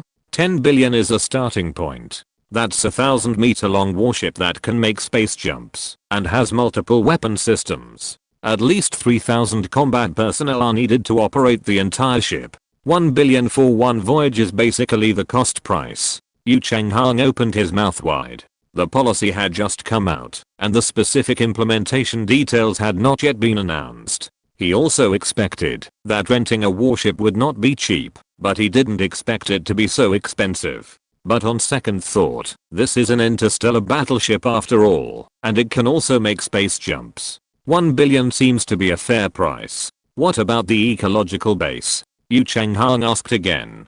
Huang Yuming still raised a finger and said, "It's not expensive, 100 billion per set. Of course, it's much smaller than the one on the moon." Yu Changhang opened his mouth again. While feeling that the government was a little bit black-hearted, he couldn't help but worry. Can you make money by paying such a high price and running to outer space to do business? While sighing, Yu Changhang also realized how much money Zhou Yang saved them with just one sentence. After thanking Huang Yuming, the time for the voyage was determined. This time, Yu Changhang and Lei Jun, as well as many business tycoons that Lei Jun had brought together, planned to go to Proxima B together to take a look and investigate. Lei Jun and Yu Changhang were busy, and others were not idle either, especially the undisputed world's richest man, Ma Huateng. With the help of virtual space, Ma Huateng's assets expanded wildly, and he became the world's richest man. Ma Huateng also held a meeting to discuss the policies issued by the state as soon as possible, and at the same time, he collected a lot of intelligence information through various channels. You mean, Lei Chun has recruited many people, including Yu Changhong, to set up a Chinese business alliance? Ma Huateng frowned. His subordinates nodded. In the past 2 days, Lei Chun has recruited many people, such as Wang Crossing from Mechas, some daily necessities, and even bigwigs in the retail industry. The momentum is not small, and naturally attracted a lot of attention. Ma Huateng sighed and said, it seems that Yu Changhong has made efforts. He has some relationship with Mr. Zhao. I'm afraid he asked Mr. Zhao for help. Speaking of this, Ma Huateng was also very depressed. I really don't know why Zhou Yang took a fancy to Yu Changhong and established a relationship with Yu Changhong. When it comes to himself, he has been rejected by Zhou Yang many times. Mr. Ma, what should we do then? Do we also have to go to the outer planet to expand our business? A subordinate asked. Ma Huateng frowned and said, let aliens play our games? What do you think? They have completely different cultures. And do you know that they have computers and mobile phones? How can they play games? Yes, maybe they haven't even solved the problem of food and clothing, so how can they have the leisure time to play games? A vice president next to him echoed. Ma Huateng pondered for a while and said, but this matter shows that the country has decided to develop outer space. This is the general trend, so we must participate in it. After knocking on the table and thinking seriously for a while, Ma Huateng said, what do you think about doing tourism? We can build a huge ecological base on an alien planet. Tourism is secondary. We can enclose a piece of land and do real estate. Ma Huateng had wanted to do real estate for a long time. It's so damn profitable. Everyone present was also enlightened. Yes, although making games can make money, it is not as profitable as selling houses. That thing is no longer making money, but printing money. Ma Huateng became excited and said, well, why don't you apply now? You can directly rent a warship to go to the alien planet. Let's rent one directly, and then all the senior executives of the company can go together. It will be like a trip. I never thought I would have the opportunity to go to outer space in my whole life. Chapter 487, Not Enough Money. Ma Huateng quickly got a quotation for renting equipment. After reading it, even Ma Huateng, the richest man in the world, took a breath of cold air and felt a little painful. A light warship costs 1 billion yuan for one voyage, and you have to return after going. Sorry, it will cost 1 billion yuan to return. And this money cannot be paid on credit. As long as you rent a warship to go out, you must prepare 2 billion yuan first, and you can set off after seeing the money. There are also carrier-based aircraft, 100 million yuan per aircraft, which can be used for 7 days, and the daily maintenance costs, driver fees, etc. are calculated separately. Then there are mechas, 10 million yuan for 7 days. And don't think about renting a mecha and running away directly. It's impossible. When the time is up, the machine will be remotely locked. If you don't want to die, you'd better pay the money obediently. But in Ma Huateng's view, these are still cheap. The real expensive thing is the ecological base. Starting from 100 billion, there is no upper limit. No matter how big you want, we can rent it to you. Note that it is just renting. The ownership does not belong to you. 100 billion is only the right to use for 5 years. If you want a bigger one, you have to pay more. If you want to use it for a longer time, you also have to pay more. In short, money is involved in every aspect. Ma Huateng calculated that, if he built the cheapest base, 100 billion yuan would only be 1 square kilometer in size, and 1 million square meters would be enough to build a community. However, with a cost of 100 billion yuan in 5 years, how many tens of thousands of yuan per square meter would he have to sell to recover the cost? However, Ma Huateng, who had made up his mind to engage in real estate development, was too lazy to think about it and decided to wait and see. After paying 2 billion yuan and renting a light warship, Ma Huateng and a group of senior executives of Tencent, even with their families, set off 3 days later. According to the scheduled time, they drove to a military base, and a group of more than 100 people also saw the light warship they rented. Too domineering. Ma Huateng couldn't help but exclaimed. The warship of more than 1,000 meters is full of science fiction atmosphere, which can be said to be domineering. Everyone took out their mobile phones to take pictures. No soldiers stopped them. There is no secret about this kind of light warship. It will be built on a large scale in the future. A group of people landed on the warship. The captain was Lin Jiao, a colonel who was also very friendly. After greeting Ma Huateng and the others, he said, "Then we will set off according to the planned schedule." Ma Huateng nodded and said, "Captain Lin, can I see the process of the space jump?" Lin Jiao smiled and said, "What's wrong with that? You have spent money. Now all the combatants on this warship, even me, will listen to your command." This attitude instantly made Ma Huateng feel why so many people were willing to spend money in their own games. The feeling of spending money is not ordinary. Lin Jiao led everyone to the bridge. The bridge here has even been specially modified to increase the area of the portholes and leave a large observation area. "Then we will set off." Lin Jiao gave the order to set sail.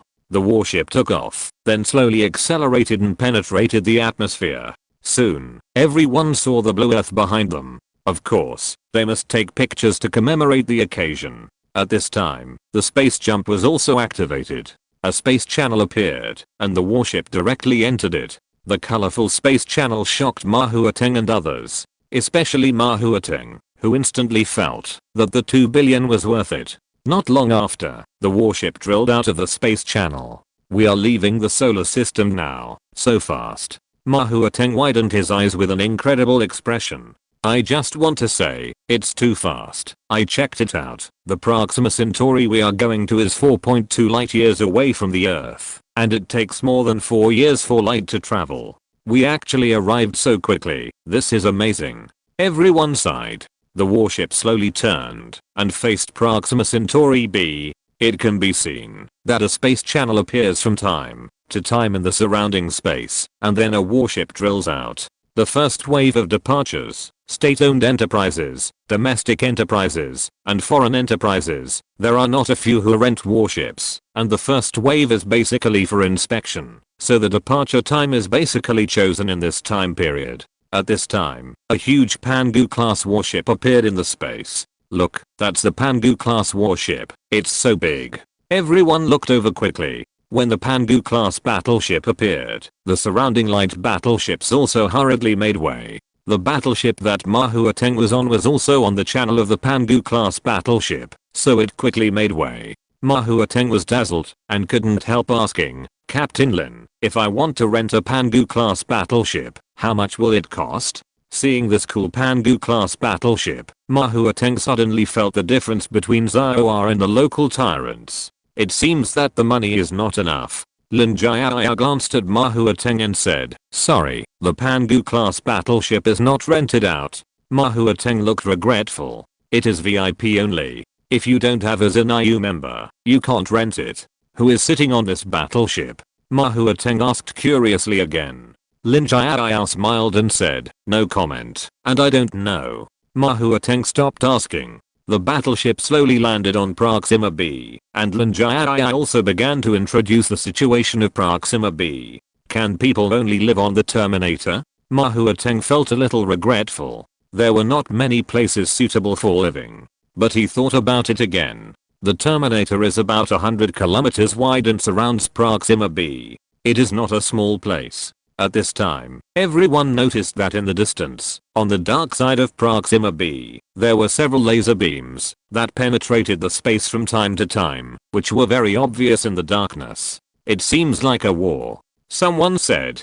Ma Huateng's heart tightened, and he asked quickly, "Captain Lin, is Proxima b safe?" "Of course, the premise is that you all stay in the ecological base and then go out according to the rules and regulations," Lin Jiao said. Ma Huateng nodded quickly and said, "It should be." Soon, the warship penetrated the atmosphere and arrived at the surface of the planet. The exotic style and geographical features that had never been seen before also shocked Ma Huateng and others. The warship slowly landed in the landing area. There were also many warships parked around it. Opposite it was a huge ecological base. In the distance, there was a dense forest. "You can move freely now, but Mr. Ma, there is strong radiation on the surface of Proxima b.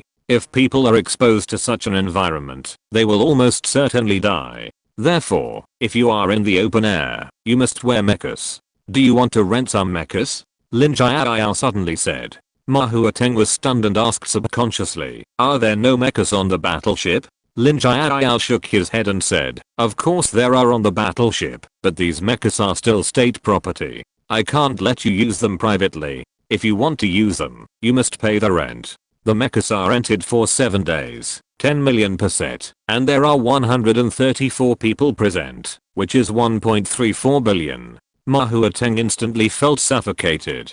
Damn, there are hidden expenses. Chapter 488, scrap one for you. But at this point, it was impossible not to rent a mecha. Without a mecha, it would be difficult to move around in Proxima B. Ma Huateng gritted his teeth and rented more than 100 mechas. This was the first time Ma Huateng wore a mecha. Thinking back to the past 2 years, this thing was still highly confidential and unique to Country Z. Now it has been mass produced and can be rented to civilians. Ma Huateng was also full of emotion. But the novelty, especially the feeling of the mecha covering the whole body, just like Iron Man, made Ma Huateng very excited. Suddenly, an idea popped up in his mind that he had to buy a set, no matter how much it cost. Captain Lin, can this mecha be rented forever? Is it possible on Earth? Ma Huateng asked.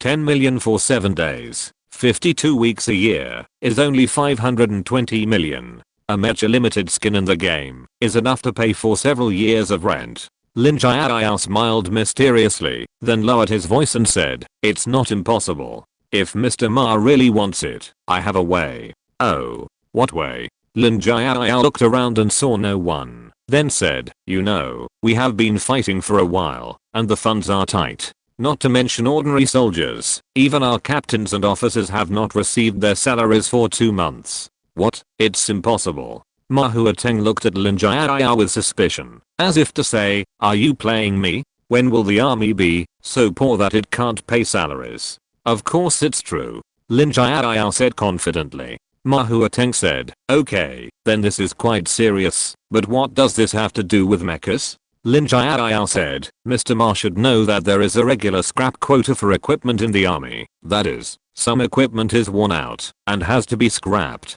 Ma Huateng's eyes lit up, and his breathing became heavy. Seeing this, Lin Jiao knew that Ma Huateng understood, and said, I can secretly scrap a mecha for Mr. Ma. The price. He stretched out a finger. Ma Huateng was stunned and said, 100 million. Lin Jiao immediately shook his head, and said with a smile, 100 million is a bit cheap. 10 billion. After all, I have to take a big risk. Ma Huateng couldn't help but open his mouth wide. He suddenly felt that he had lost money today.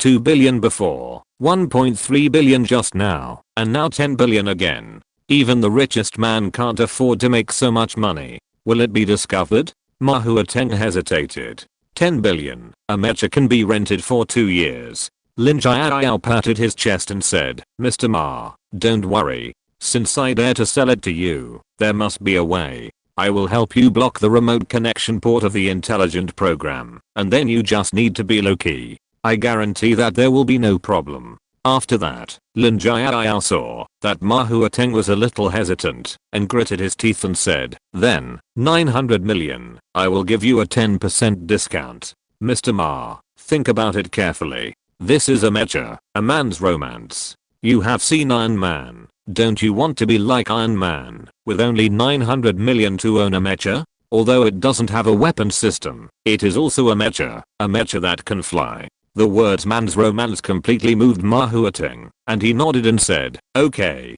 give me one. How do we trade? Lin Jiao took out a card from his pocket and said, this is my personal bank account. You transfer the money to me later, and then I will have someone secretly deliver the mecha to your home. Ma Huateng nodded repeatedly with an excited look on his face. Boss Ma, this is a secret. You must not tell anyone, or I will be in big trouble. Lin Jiao warned again. I understand. Ma Huateng nodded repeatedly. Lin Jiao took out a square box from his body and said, Boss Ma is so straightforward. I will give you another good thing. This is a translator. It stores the language of the neighboring people, which can make your communication unimpeded. It was originally 5 million, but I will give it to you for free. I will go to the military supply department to get another one later. Oh, that's great. Ma Huateng certainly knew the importance of language communication, and only then did he know that there was such a translator. After arranging Ma Huateng and others to wear mechas and send out the warship, Lin Jiao took out his mobile phone and at the group owner, Director Han of Logistics, in an internal communication group. Boss, I sold 900 million, so my assessment indicators for the past 3 months have been completed. Lin Jiao said. Director Han did not bubble, but many people did. Leolin, it's okay. The sales are quite fast. 900 million, you are really shameless. Forget it. The person on Leolin's ship is the richest man in the world. 900 million is just a drop in the bucket. But the most powerful one this time is our brother Niu. I heard that his ship was rented by Lei Jun, and all the people accompanying him were the CEOs of the Chinese Business Alliance. He sold 6 sets of mechas in one go, each for 800 million.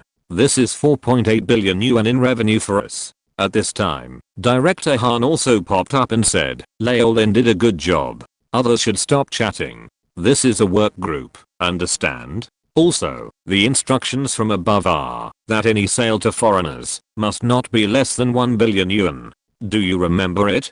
Damn, 1 billion yuan, it's too shameful. That's right. The cost of Zhou Yang seems to be only 30 or 40 million. Be careful with what you say. At this time, the only main human base on Proxima B also welcomed a distinguished guest. Mr. Zhao, you are here in person. When Li Xianshu heard that Zhou Yang was here in person, he ran out to greet him as soon as possible. Zhou Yang asked Zhu to arrange for other experts to move in supplies and equipment, and then he said to Li Xianshu, this will become an important base for us humans in the future. After all, it is the first civilization we conquered. It is reasonable for me to come and take a look. After that, Zhou Yang said, Minister Li, you are really awesome. It seems that it was right to let you come this time. Li Xianshu hurriedly smiled and said, this is because Academician Gao and others have laid a good foundation. At this time, Gao Qingke, who was standing behind Li Xianshu, walked out, his face full of shame, and said, Mr. Zhao, I'm ashamed of your high expectations. I will take the main responsibility for this mission.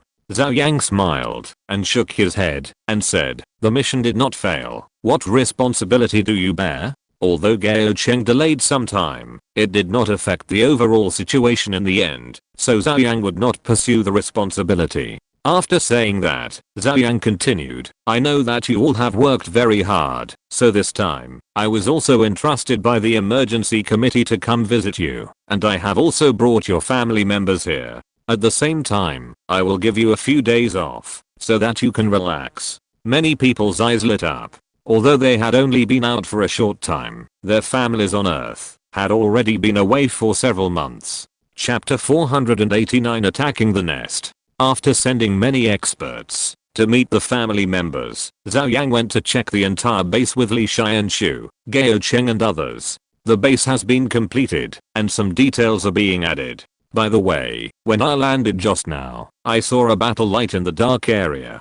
Are they attacking those bugs? Zhou Yang asked. Zhou Yang noticed it when he landed on the Pangu class battleship just now. Li Xianshu nodded and said, I just freed up my hands to do this today. Do you want to go and have a look? Zhou Yang nodded and followed Li Xianshu and others to the command center. The third ship was dispatched. Captain Li Xiang was also shocked when he saw Zhou Yang appear and hurriedly greeted him. Zhou Yang smiled and made some polite remarks before looking at the big pit below. The original nest of more than 100 meters had been blown up long ago, and now a huge deep pit was blown out, and it was still under constant bombing. Academician Gao, have you found anything in your research on bugs? Zhou Yang asked again. Gao Cheng said, we found a protein in the insects. This protein makes these insects extremely cold resistant and resistant to radiation. Not only radiation, but also some particles in the universe. Gao Cheng extracted the tissues of the insects and exposed them to the space environment. The tissue cells were able to survive. Then the reason why the Proxima people can absorb radiation is also related to this protein. The Proxima warriors mutated by soaking in the blood of insects when they were young. Zhou Yang laughed dumbly and said, how come this is just like the X-Men, and they have mutated people? Gao Cheng smiled and said, my idea is that, if we can find the genome with corresponding functions in these two proteins, if we can optimize and utilize them, maybe we can make the human body's resistance reach a very high level. In this way, even in a harsh environment, humans can survive. Li Xianshu next to him looked surprised, and then he realized that the ultimate goal of Gao Cheng's research was to apply it to humans. Zhou Yang sighed in his heart. As expected, Gao Cheng still hadn't given up on this idea. He asked, have you extracted it? Gao Cheng shook his head and frowned. No, we sequenced and compared the genes of different insects, and found that their genes have huge differences. Simply put, the genes have certain defects, while ensuring the ability to resist harsh environments. I think these defects are the key. After a pause, Gao Cheng said, and I speculate that this complete gene may be in the mother insect, that is, the evil god Mana.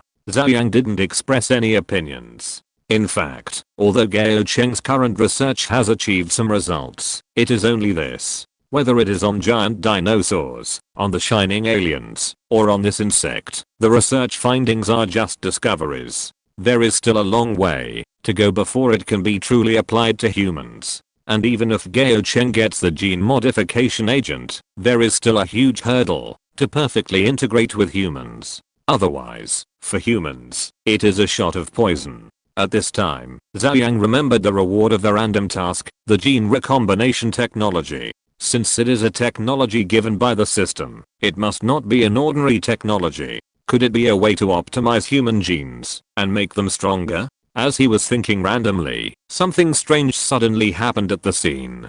Command, we have detected a large number of moving targets, a very large number, and they are approaching us quickly, Li Xiang said in a hurried voice. Li Xianshu's face changed slightly, and he asked hurriedly, send carrier-based aircraft to explore. It has been sent out, and the picture will be transmitted back soon, Li Xiang said, and the picture was transmitted back. The bright searchlight of the carrier-based aircraft swept across the ground, and found that the ground was full of bugs, surging densely and covering the sky and the earth. Looking at the direction, it was the direction of the mother nest. Zhou Yang was surprised and said, is this the mother insect sensing danger, and summoning bugs to protect itself? Gao Cheng was shocked, but his eyes lit up and said, we have previously speculated that the mother insect should have special means to control all bugs. However, no one was nervous. No matter how many bugs there are, facing weapons of the level of battleships, they are still cannon fodder. A large number of bugs gathered near the mother nest, looking for the enemy in a daze. They can jump, and they are strong and healthy. They can jump 7 or 8 meters at a time, but at this distance, they can't reach the warship. And it's useless, even if they reach it. It's a miracle that the claws of the bugs can scratch the armor of the warship. Continue to bombard. Li Xiang also gave the order without changing his expression. It turned out that Li Xianshu's idea was to destroy the entire Zerg. Now that all the bugs automatically gathered, it would save trouble. The ship's guns fired together, and under the destructive laser cannon attack, these bugs were like paper, and evaporated in an instant. In just one round of attack, it is unknown how many tens of thousands of bugs were killed. The carrier-based aircraft on alert around also began to attack, and a large number of bugs died in the bombardment. However, the bugs were not very smart, and they still came in an overwhelming manner, as if they were going to use their flesh and blood to help the mother bug resist the attack. Li Xianshu said, maintain the intensity of the attack. It is best to attract all the bugs here and completely solve this hidden danger. The Proxima people who can threaten hundreds of millions of people time and time again. The number of bugs is probably as many as 400 to 500 million. This thing erupts once every 8 months, and it must be completely solved, otherwise it will not be possible to develop the entire Proxima B on a large scale. According to Li Xianshu's method, it is estimated that it will take a long time to maintain a certain intensity of attack and attract all the dark side bugs. Zhou Yang does not have so much time to watch the bombing bugs. He nodded to Li Xianshu and then left the command center and asked, the resource exploration of Proxima B should be over. Have you found anything? Li Xianshu nodded and said, we have completed the preliminary exploration. The resources are basically the same as those on Earth, but there are still some discoveries, such as Valence Stone. Oh. Zhou Yang was slightly surprised. Li Xianshu quickly explained the role of Valence Stone. After listening, Zhou Yang frowned and said, this thing doesn't have much effect. Burning? It can be burned like coal, but it contains strong radiation, which means that this stone is not valuable. Moreover, the goal of mankind is to develop stellar energy, so how can such low-level energy be taken seriously? Li Xianshu also said, to be honest, this Proxima B is really not worth developing. It is almost the same as the resources on Earth, and it is so far away. If we have the time, we might as well find some planets or asteroids in the solar system for development. Chapter 490 not in the blueprint. Li Xianshu said, in fact, I think the real value of Proxima B is these Proxima people. Oh. Li Xianshu nodded and said, these Proxima people live in a harsh environment. Even if they don't have the means to control radiation, they are natural warriors. Their strength and speed are far superior to ours. My idea is that we can recruit warriors from their tribe as an army to help us fight. And in return, we can help them build modern civilization. Zhou Yang fell into thought. In fact, if the research on the Dyson sphere is successful, the energy of Proxima Centauri is likely to be stolen. Even if it is not stolen, the state of the star will change, and the ecological environment of the entire Proxima Centauri will undergo tremendous changes. So by that time, Proxima B may not be able to survive at all. And if all these hundreds of millions of Proxima people are abandoned, it would be a bit cruel and a waste. Zhou Yang asked, do you have any plans? Many days have passed since the main task was completed, but only 2 days have passed on Proxima B. In such a short time, Li Xianshu and his team have no time to do anything. Li Xianshu said, our original idea was to support a puppet, to rule the entire Proxima Centauri. As for the next plan, it is to help them build a modern civilization. As for the long-term plan, it is to cultivate a modern society and become a subsidiary civilization of our human beings, a commodity market, etc. Colonization. What is the purpose? Resources. Population. Resources. It is not a problem for humans to directly dig out Proxima B, and as for population, it is enough to recruit soldiers. In addition, Proxima B is really not very useful to humans. However, Li Xianshu still considered a long-term plan, based on human history, that is, to provide some technology, to help Proxima Centauri enter the modern society, and finally give back to the Earth. But since it is a long-term plan, I don't know how many years it will take. Zhou Yang pondered for a while, still shook his head, and said, when I came, I also discussed the disposal of the Proxima Centauri with the emergency committee. It is not realistic to support them to become a modern society. It is too time consuming. We don't have the energy, and it is not necessary. Nowadays, humans are still busy with lawsuits, so how can they have the time to deal with the Proxima Centauri, give them technology and money, and help them with construction? And I came here this time to build a scientific research base on Proxima B. The ultimate scientific research goal is to extract Proxima's energy so that we can have the technology to manufacture super weapons on a large scale. So if the plan succeeds, Proxima should be destroyed. Li Xianshu blinked his eyes and realized that there was such a hidden secret. While being shocked, he hurriedly said, if Proxima disappears, won't Proxima B? Zhou Yang nodded. Li Xianshu didn't say anything else. If even the star is gone, Proxima B will be completely scrapped. Then there is no point in helping the Proxima people. Li Xianshu is a smart man. Since Zhou Yang revealed the research plan, it means that in the blueprint of mankind, Proxima B is a planet that is ready to be abandoned, so any investment is redundant and wasteful. I understand. I know what to do next. Li Xianshu said. Zhou Yang nodded. This is a smart man. He knows what to do with a single click. Next, Zhou Yang was not idle. He started to prepare for the next research technology. Because of the gravity zone, even if he wasted a second here, he could do a lot of things on Earth.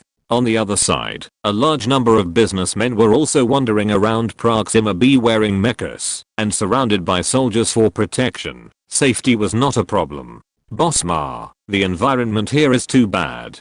There is only a forest in the middle. Look over there, it's all bare mountains. Can tourism development and real estate work in such a place? Mahuateng, however, was very interested and shook his head and said, what do you know? This is called exotic customs.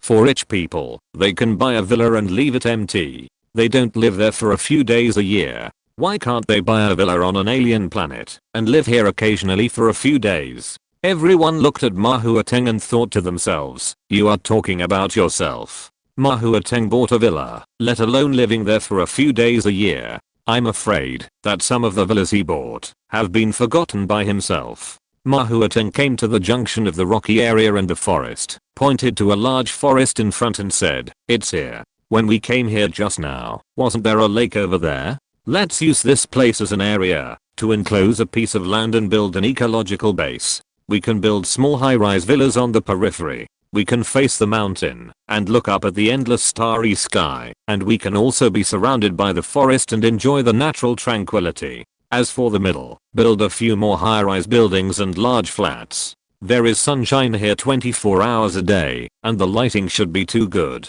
By the way, there should be wild animals in this forest. We can organize hunting activities at that time, which is also a big selling point. Mahuateng's heart was surging. Real estate on alien planets must have explosive points. As he was talking, a group of people came from the front. Mr. Ma, it seems to be Mr. Yu from Huawei and Mr. Lei from Xiaomi. Mahuateng frowned slightly, thought about it, and took the initiative to greet him. Yu Changhang was followed by a large group of people. Mahuateng took a quick look and recognized some people, but he didn't know many of the others. It was probably that they were all in the industry and in different circles, so it was normal not to know them. Mr. Ma, Yu Changhang and others greeted him with a smile. The people behind him also greeted him. This is the richest man in the world. After some politeness, Yu Changhang asked, Mr. Ma, you are the richest man in the world. I wonder if you have any big plans.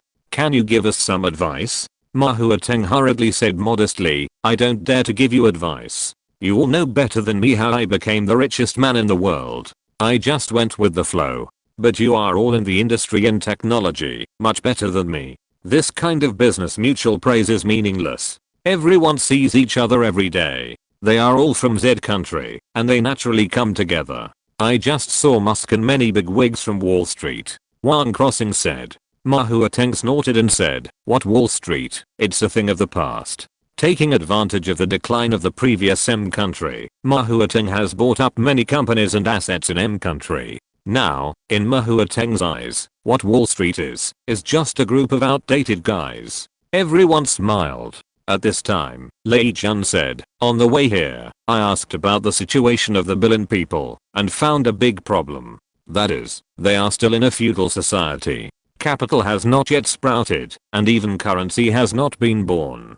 They are still in the era of butter. What can we get back if we sell them modern technological products? Subject to the threat of insects, the biggest trouble for the billion people is survival. So even if civilization has developed, it is limited, and some special situations have emerged, such as there is no market transaction so far. Just like the primitive tribal society, the warriors are only responsible for fighting, while others are responsible for material support, so there is no condition for the birth of large-scale currency. So when he came, Lei Jun was ambitious and wanted to sell mobile phones to the billion people so that they could enjoy the good life of technology. But after coming here, he found that this idea was completely unrealistic. Selling things always requires money, but the billion people don't even have the basic concept of money. What can we exchange from them? Stones, animal fur, or meat? Chapter 491 Development Resources. Mahuateng scoffed at Lei Jun's worries. Boss Lei, I don't agree with your idea. It's true that the billion people haven't formed their own currency system yet, but wouldn't it be more convenient for us to intervene in such a blank slate? We can define currency rules for them, and everyone should know that in the business market, those who define the rules are the ones who make the most money. If there are no rules, then create them. Just like when there were no free games in the world, Tencent started free games and finally proved to the world that free games are the most expensive. And what is currency? The essence of currency is productivity. As long as there are people, value, and currency can be created. This is a huge market with hundreds of millions of people. As long as we guide it a little, we won't have to worry about not making money. Ma Huateng said confidently. Lei Jun frowned. Some of the many business tycoons accompanying him nodded secretly. They were pulled over by Lei Jun. Originally, they said that the market was huge and there was a lot of room for development, but after running over to take a look, Lei Jun changed his mind and didn't want to sell mobile phones anymore. He wanted to invest in developing resources or something. Many people didn't say it, but they still looked down on it. Resource development requires large investment, long returns, and high risks. How can it be faster than doing finance and speculating on concepts? Ma Huateng's words touched everyone's heart. Defining rules and playing with the capital market are the ways to make quick money and big money. At that moment, many people came forward and took the initiative to get close to Ma Huateng. Seeing this scene, Ma Huateng was very happy. This is the appeal of the richest man. Pointing to the forest in the distance, he said, we can not only define rules, but also speculate on concepts. What do you think of the concept of alien tourism? I have thought about it. I will spend a huge amount of money to build a huge ecological base in front, develop real estate, engage in alien tourism, and take the high-end route. At that time, we can not only sell houses, but also go public. Everyone's eyes lit up. Real estate and going public are all explosive points for making money. The capital market is stagnant now, and all the money is sinking under the water. We need some hotspots to attract this money. Alien concepts and space concepts are the best concepts. Looking at the admiring eyes of the people around him, Ma Huateng also found a little feeling of pointing out the world, and the more he spoke, the happier he became. Mr. Ma has a profound insight, and I'm completely convinced. Yes, listening to Mr. Ma's words is better than reading 10 years of books. Mr. Ma, can we invest in your project? Several people asked for a share on the spot. Ma Huateng glanced at Lei Jun, who was frustrated next to him, and he was so proud that he said, what's wrong with this? Let's find a place and talk about it later. As the crowd talked, they naturally separated from Lei Jun and others and walked further and further away. Humph, what concept, what listing. What I hate most is those who are engaged in the internet. They are empty-headed and not down to earth at all. A big man in the chemical industry said angrily. Lei Jun looked around. There was a large group of people when they came, but now there are only a dozen left. Yu Changhang smiled and said, don't be angry, Mr. Lei. Mr. Ma is just like that. He is good at speaking. Lei Jun smiled and shook his head, saying, why should I be angry? Instead, I should thank Mr. Ma. Thanks to him, I can know who has the same ideas as me. Yu Changhang was stunned and couldn't help but look at Lei Jun twice. This demeanor is really extraordinary. Lei Jun continued, and what Mr. Ma said about defining rules and hyping concepts is simply not feasible in my opinion. The resettlement of the neighbors must follow national policies. If the country is worried that the neighbors will develop too much and affect the country's rule, then the neighbors will not be able to develop at all. When these words came out, everyone present was shocked. That's true. As the old saying in our country Zed says, you can't spend money to cultivate an enemy who is ungrateful. Lei Jun said, so the rules are not set by us, but by the country. What we can do is to follow the rules and do business under the rules set by the country. So it's still early, just wait and see, don't rush. Then there's the speculation of concepts. I don't know much about the capital market, but I think that we are still in a war period. Is the sluggish capital market really due to the capital market itself? No, it is due to the intentional guidance of the country. At this time, speculating on concepts and stirring up the capital market is going against the country, which will cause big problems. Yu Changhang kept nodding and said, you are right. What the country wants is stability and concentration of its forces to deal with aliens. A capital market without fluctuations is what the country wants to see. After a pause, Yu Changhang asked doubtfully, doesn't that mean that the so-called development of alien markets is just empty talk? Lei Jun shook his head and said, it's not the right time to develop now. We are doing business, we have to follow the country and go with the flow. Think about it. The country is fighting with aliens. What is the most lacking? It is resources. Such a large warship, I don't know how much material is used to build one, so it needs resources, a lot of resources, and the country has released these two policies. It is estimated that it can't spare the hands to develop space resources, so it wants to use our hands to develop resources. This is what the country values. As for whether the country has any deeper considerations, I don't understand, but it's right to develop resources. In the past, to develop resources, you need to approve it, and you have to buy minerals from the country. Now, the country's policy is very clear. You don't need approval. You can develop wherever you want.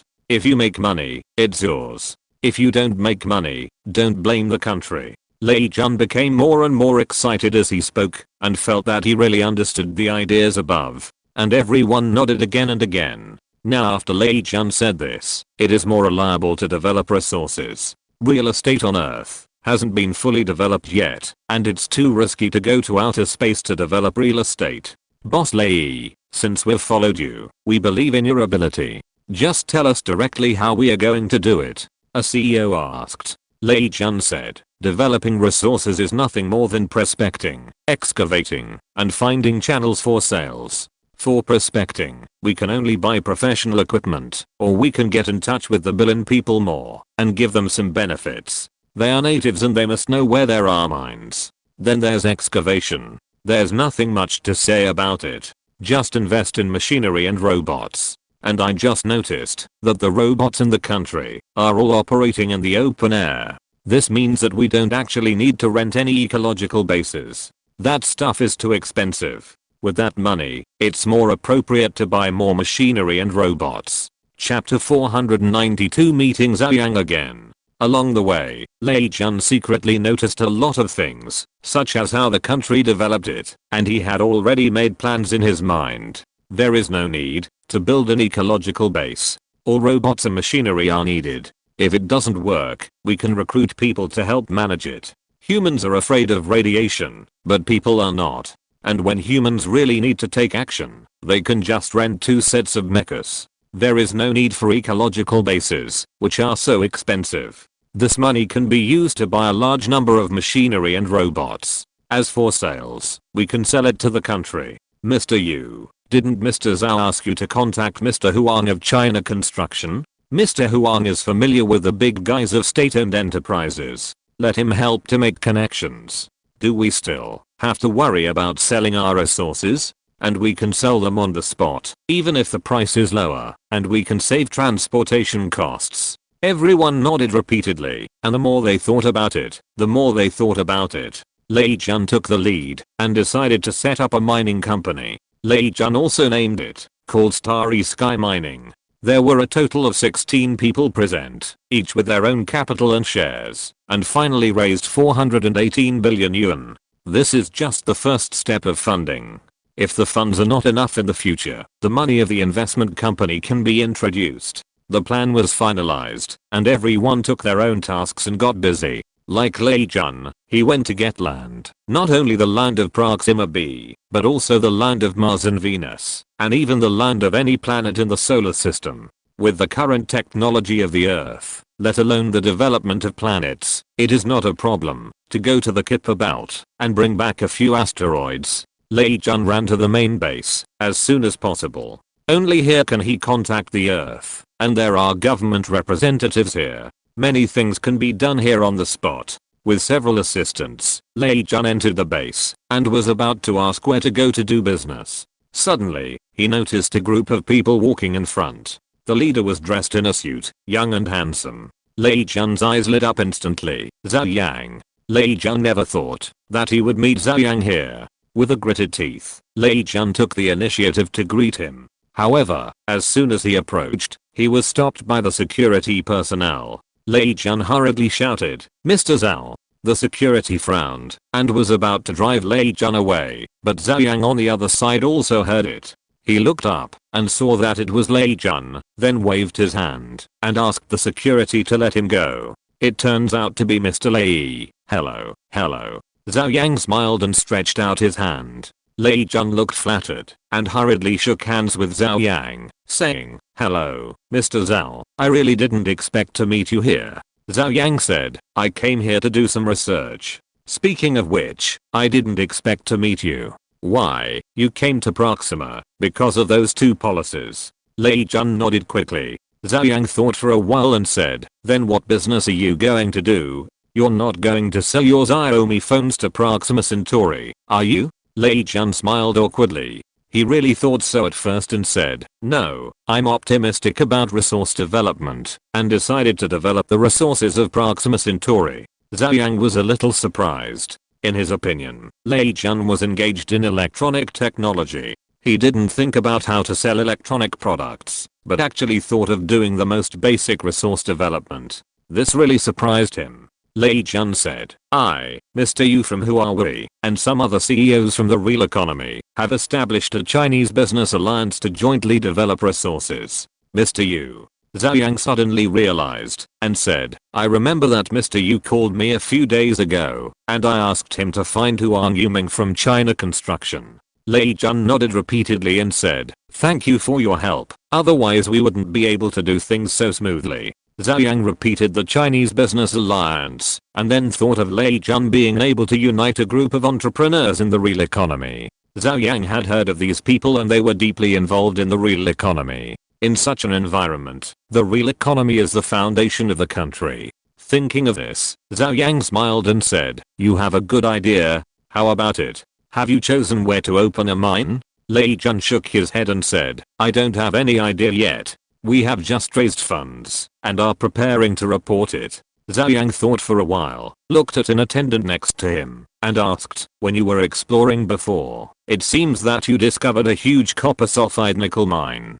Preliminary exploration shows that the reserves exceed 30 million tons. If you are willing, this mine can be handed over to you for development." Lei Jun's eyes lit up instantly. A nickel mine with reserves of more than 30 million tons is going to be a big deal. Is it really possible? Lei Jun felt like a pie in the sky, and he was stunned. He knew that the real good mines should be in the hands of the country. As for the race to grab land, it's just like when the United States dug for oil. You can only try your luck in places that the country has not explored. For this kind of thing, it's best to cooperate with the country. Zhou Yang said, "What's wrong with that? Go find the person in charge of the base and connect with him. I have something else to do, so I'll leave first. Finally, I wish you all the best in your career." Zhou Yang had no reason not to support the industry of his own country. After all, whoever makes the money will make money. The second day of local time on Proxima Centauri. In fact, Proxima Centauri, which faces the sun all year round, has no concept of day and night, but the base has a clock that continues the time of the Earth. When the time is up, the base will close the light cover to prevent the human body's biological clock from being disrupted. The battle over the queen bee nest finally came to an end. After 14 hours of bombing, no large number of insects came to the entire dark area. They should have been killed. I don't know how many insects were killed in such a long bombing. Hundreds of millions. The queen bee's nest was also blown into a 100-meter deep sinkhole. The detector showed that there was a huge space a few meters below. It was estimated that the nest was at the bottom. Zhou Yang also came here after hearing the news. He was also very curious about the queen bee that could control billions of insects. Arriving at the command center, a large number of carrier-based aircraft were finishing up the work. Under the searchlight, the scene was almost all green, which was all the blood of the bugs. As for the remains of the bodies, there were none, as they had long been evaporated under the bombing. "Mr. Zhao, it's about time," Li Xiang said.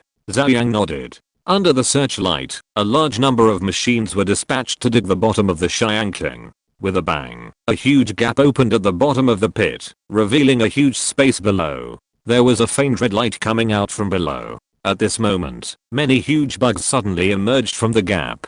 Each of them was about 20 meters in size, and their bone tissue was thicker and stronger. They waved their sickle-like forearms and pounced on the surrounding machines and robots. The sickle swung like a blade, and wherever it passed, many machines and a large number of robots were chopped into pieces. There were also bugs roaring to the sky, making low cooing sounds.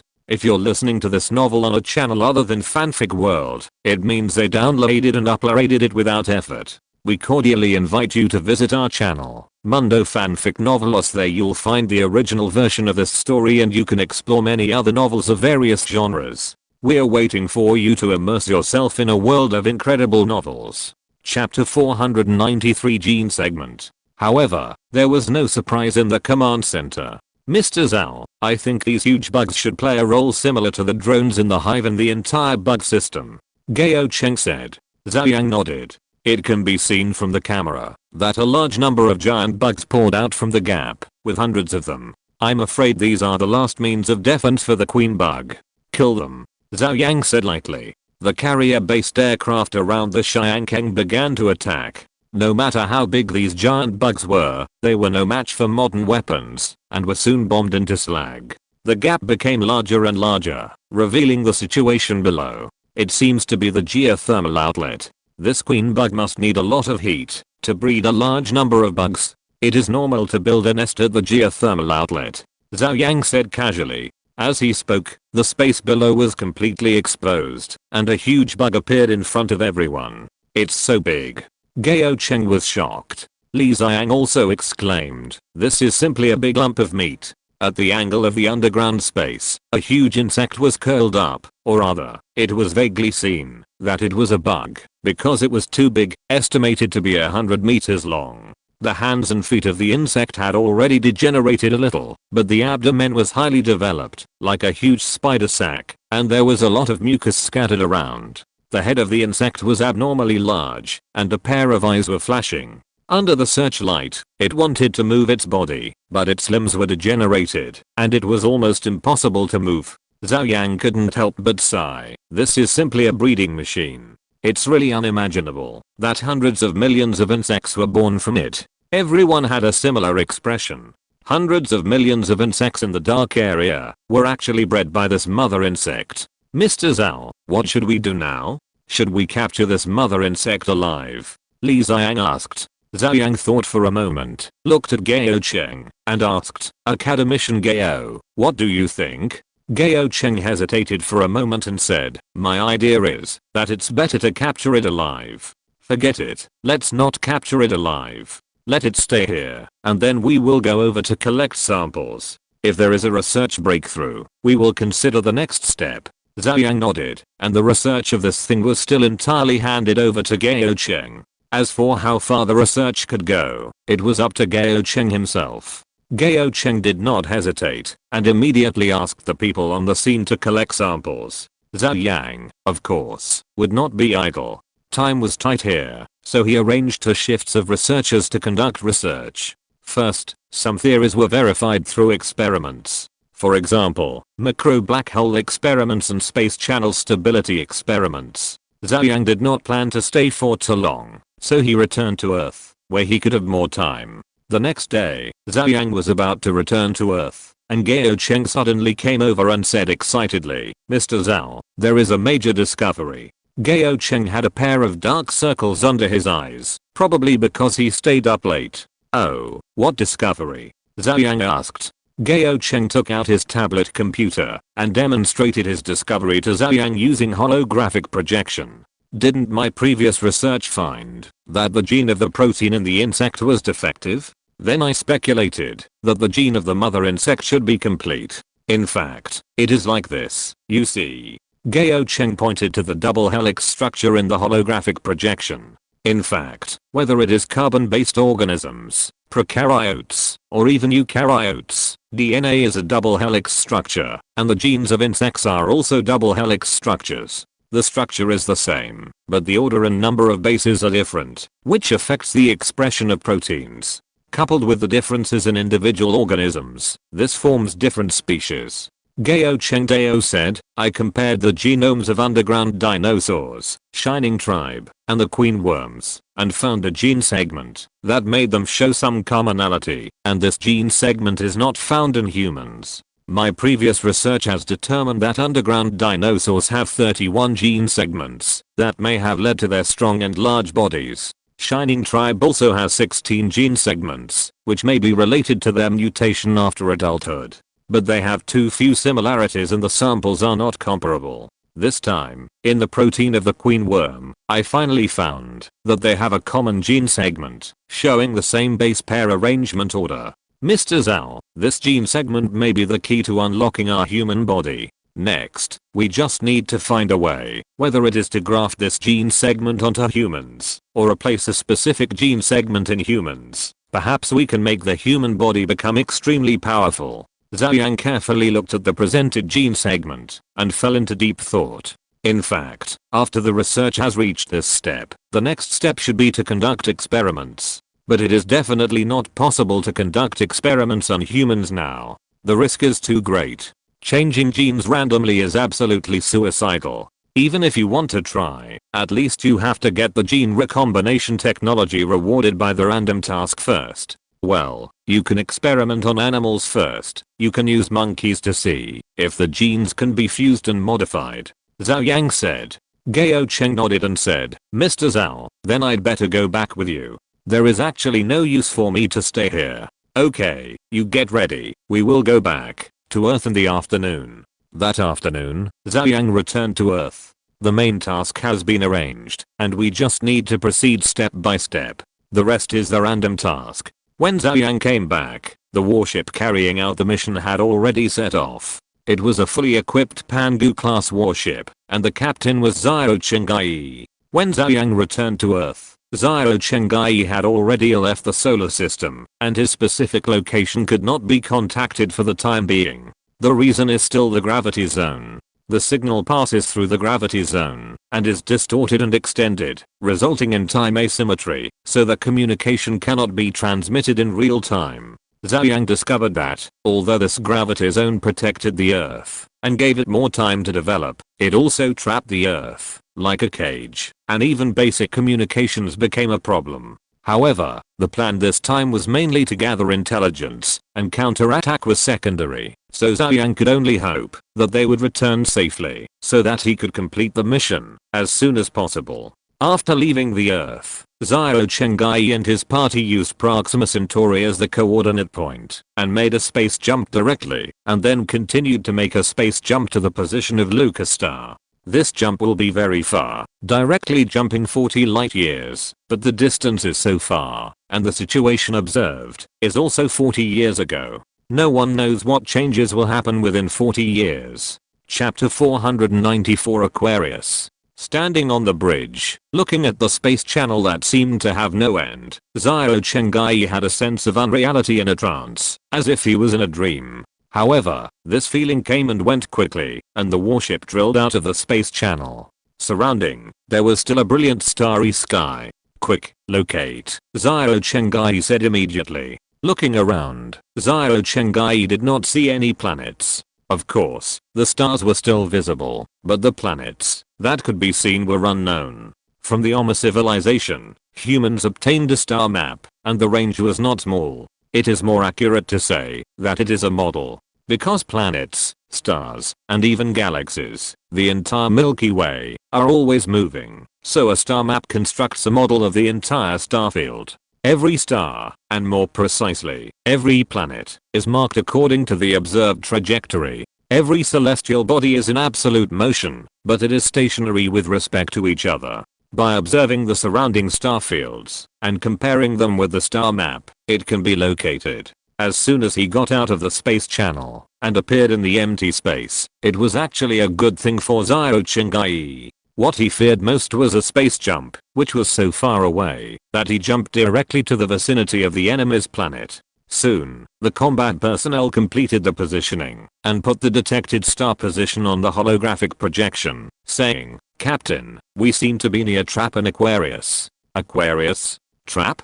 Zhou Chengai was stunned. Zhou Chengai had heard of Aquarius, of course, but he didn't know Trap. He asked in confusion, "Where is that?" The combat personnel pointed to a shining planet on the holographic projection. This planet was just in front of the right side of the battleship. At 1 o'clock, Zhou Chengai looked up and saw the star, which was relatively dim. The combat personnel said, "This planet is an ultra-cool dwarf discovered by NASA of the United States in 2017.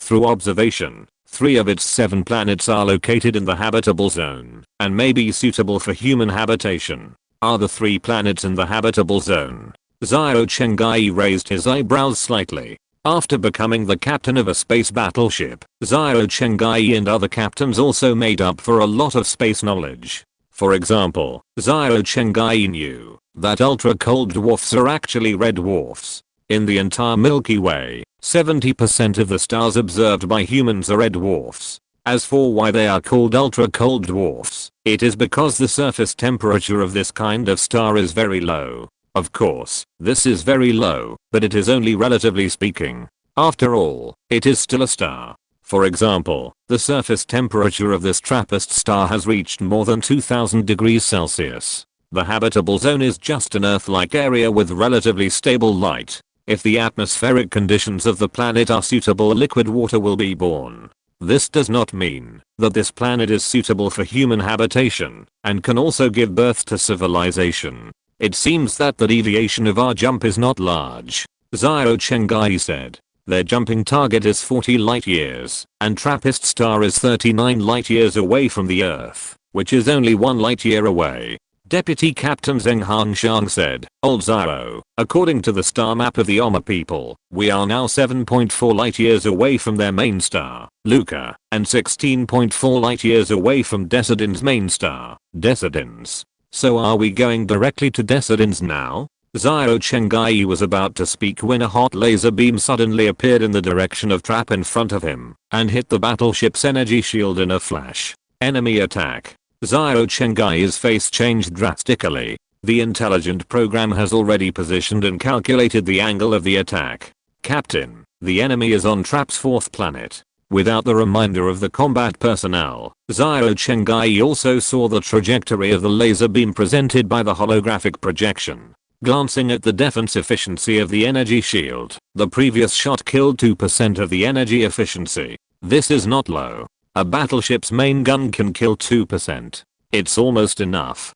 Go over and take a look. Zhou Yang said. Zheng Hanxiang said, Old Zhou, will there be any problem? Zhou Yang said in a deep voice, we can't just take a hit for nothing. What if it's the Decidin's base? If we destroy it, won't we have completed a mission? The attack came from the planet. Zhou Yang speculated that the other party was most likely a fixed land-based laser cannon. Otherwise, the warship would have been detected long ago. And this location can have such a powerful main gun level weapon system. The biggest possibility is the Decidins or the Omas.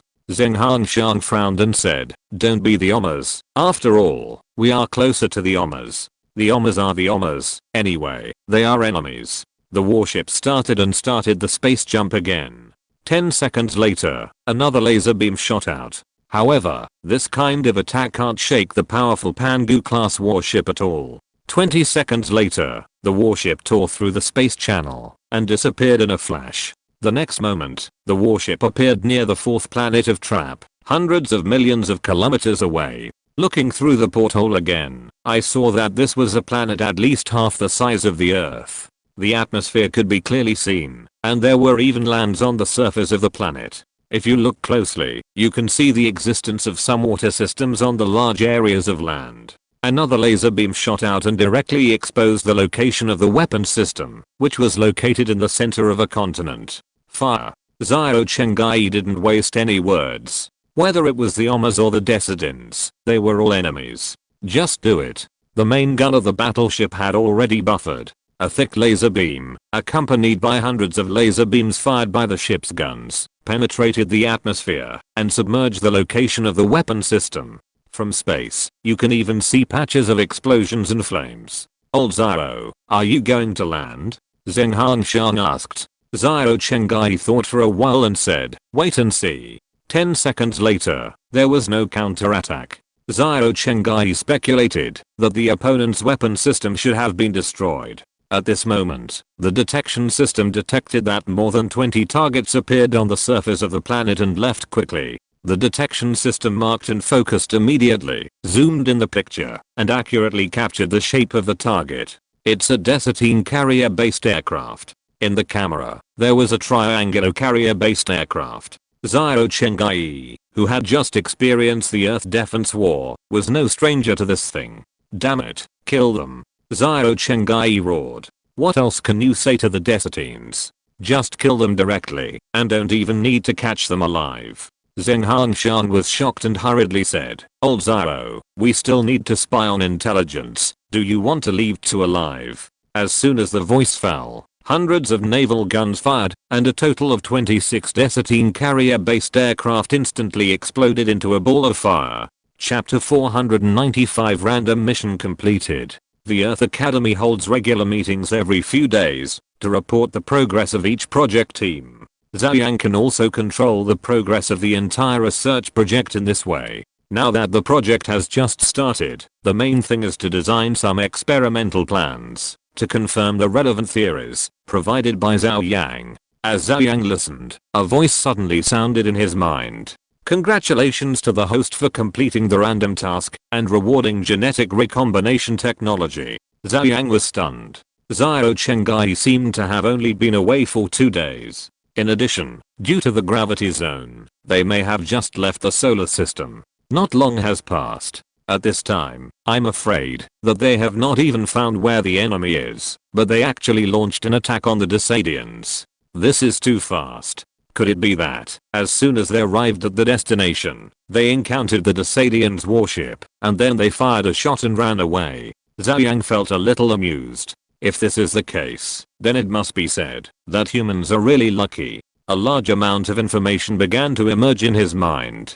Zhou Yang did not rush to read it, but waited until the meeting was over before getting up and returning to his office to check all the information. Zhou Yang was not proficient in biology, but he could still understand some basic concepts. The gene recombination technology given by the system was not the gene recombination developed by human bioengineering. Humans had mastered the gene recombination technology long ago, otherwise there would not be so many genetically modified foods in the world, especially food, which was almost all the hardest hit by genetic modification. Not only genetic modification, but also optimization of genes and purposeful cultivation of varieties. For example, seedless watermelons and grapes with higher sweetness are all the results of gene recombination or gene modification. But the genes of plants are not the same concept as the genes of higher organisms such as humans. Zhou Yang spent a night reading all the information given by the system, and then spent another 2 days to basically understand the technical information given by the system.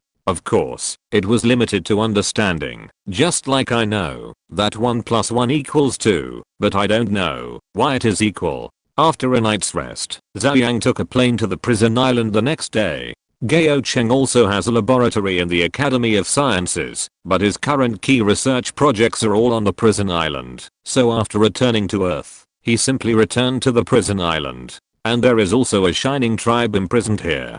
In the laboratory, Zhou Yang met Gao Cheng. He looked a little tired, but his spirits were high. Zhou Yang had seen this state too many times. That was when the research found a direction and there was a huge breakthrough. At this time, people were excited and would not get tired, no matter how hard they worked. Academician Gao, you must pay attention to rest. You have dark circles under your eyes, Zhou Yang said with a smile. Gao Cheng was stunned, touched his eyes, and said, really? I didn't notice. By the way, why are you here, Mr. Zhao? Come and see the progress of your research. When talking about the progress of the research, Gao Cheng was full of excitement and said, Mr. Zhao, at most 15 days, I can cultivate the gene segment we need. At that time, we can move to the next step. The next step, of course, is to apply it to humans. The two sat down in the office, and Zhou Yang said, what do you think about this next step? Have you thought about what technology to use? Gao Chen pondered for a while and said, let's use CRISPR/Cas9 technology first. Zhou Yang thought to himself, as expected. Since humans discovered DNA and explored the mysteries of genes, they have had the idea of modifying human genes to make them more perfect. In particular, after studies have found that many genetic diseases are caused by gene mutations, the consensus of all scientific communities is that modifying genes can give humans a perfect body. Nanomedical machines are an attempt, but the principle of nanomedical machines is not gene modification, but just like flashing the system to factory settings, forcibly repairing all the bugs in the system, and it is not possible to compile genes from the beginning, so that there will be no bugs in the system. Countless scientists have studied generation after generation, and gene editing technology has 3 generations of technology so far. The first generation of zinc finger protein ZFN, the second generation of talons, and this third generation, which is also a hot technology in modern bioengineering, is CRISPR/Cas9 technology. This technology is a method in which humans have an adaptive immune system for some ancient bacteria, which can recognize specific gene segments and then modify them. CRISPR technology has great defects. You should know that it is still a long way from being used in the human body. Zhou Yang smiled. This technology sounds high-end, but it is still a long way from truly editing human genes at will. Gao Cheng sighed and said, I know this. CRISPR technology, to use an image metaphor, is that the DNA helix structure is like a train, and the carriages are connected like gene segments. Now, through this technology, several carriages of this train can be removed on purpose. Although several carriages are removed, the carriages can still be connected, but you no longer have a dining car or a sleeper berth, and all that is left are hard seats. But now there is no better way, so we can only study this method. Gao Cheng said. Zhou Yang said, there is another big problem, that is the self-repair function of human DNA. Have you considered this? Hearing this, Gao Cheng became even more depressed. Humans, or higher organisms, have powerful DNA self-repair functions. Because DNA is constantly replicating itself, what if there is a copy error during this process? At this time, humans will activate a mechanism, and it is a double mechanism, to ensure that DNA will not go wrong. The first mechanism is that during the replication process, the polymerase will find the wrong place, then actively cut it off, and continue to replicate at the break. The second mechanism is that, if no error is found during the replication process, humans will use Okazaki fragments to scan, find the wrong DNA, and then repair it. If these two mechanisms still cannot find the wrong DNA, then the wrong DNA will continue to replicate itself and form cancer. The entire repair process is extremely powerful, just like the underlying architecture of the system. It is almost impossible to change it, and once it is modified, there will be huge problems. People die, that's the lightest. So if you want to modify and edit genes, you must first find a way to edit them.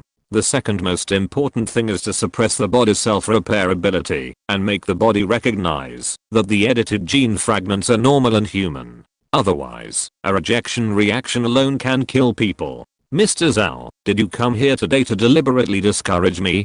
Gao Cheng said with a smile. He originally thought that his research was promising, and he would soon retrieve the scriptures.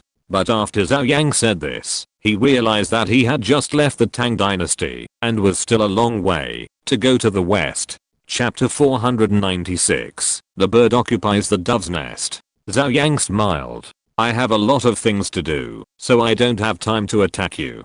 Zhou Yang directly called the intelligent program and wrote a document to Gao Cheng. When the document was unfolded, Gao Cheng was stunned. He glanced at it quickly and said in surprise, the technology of the medical machine. Zhou Yang nodded and shook his head, saying, yes, but not entirely. The nanomedical machine uses nanomes with biological characteristics to replace DNA, but the whole process is still modified within the framework of the original DNA structure. It can be understood that after a long period of evolution, we humans have formed a set of unique DNA, just like program codes. These codes are fixed from the beginning, and the occurrence of diseases can be understood as code errors formed after leaving the factory due to various external factors or defects at the time of leaving the factory, but the human body still knows the original set of codes. There is a proof, that is, the human appendix. If the existence of the appendix is unnecessary, why didn't the nanomedical machine directly remove the appendix after repairing it?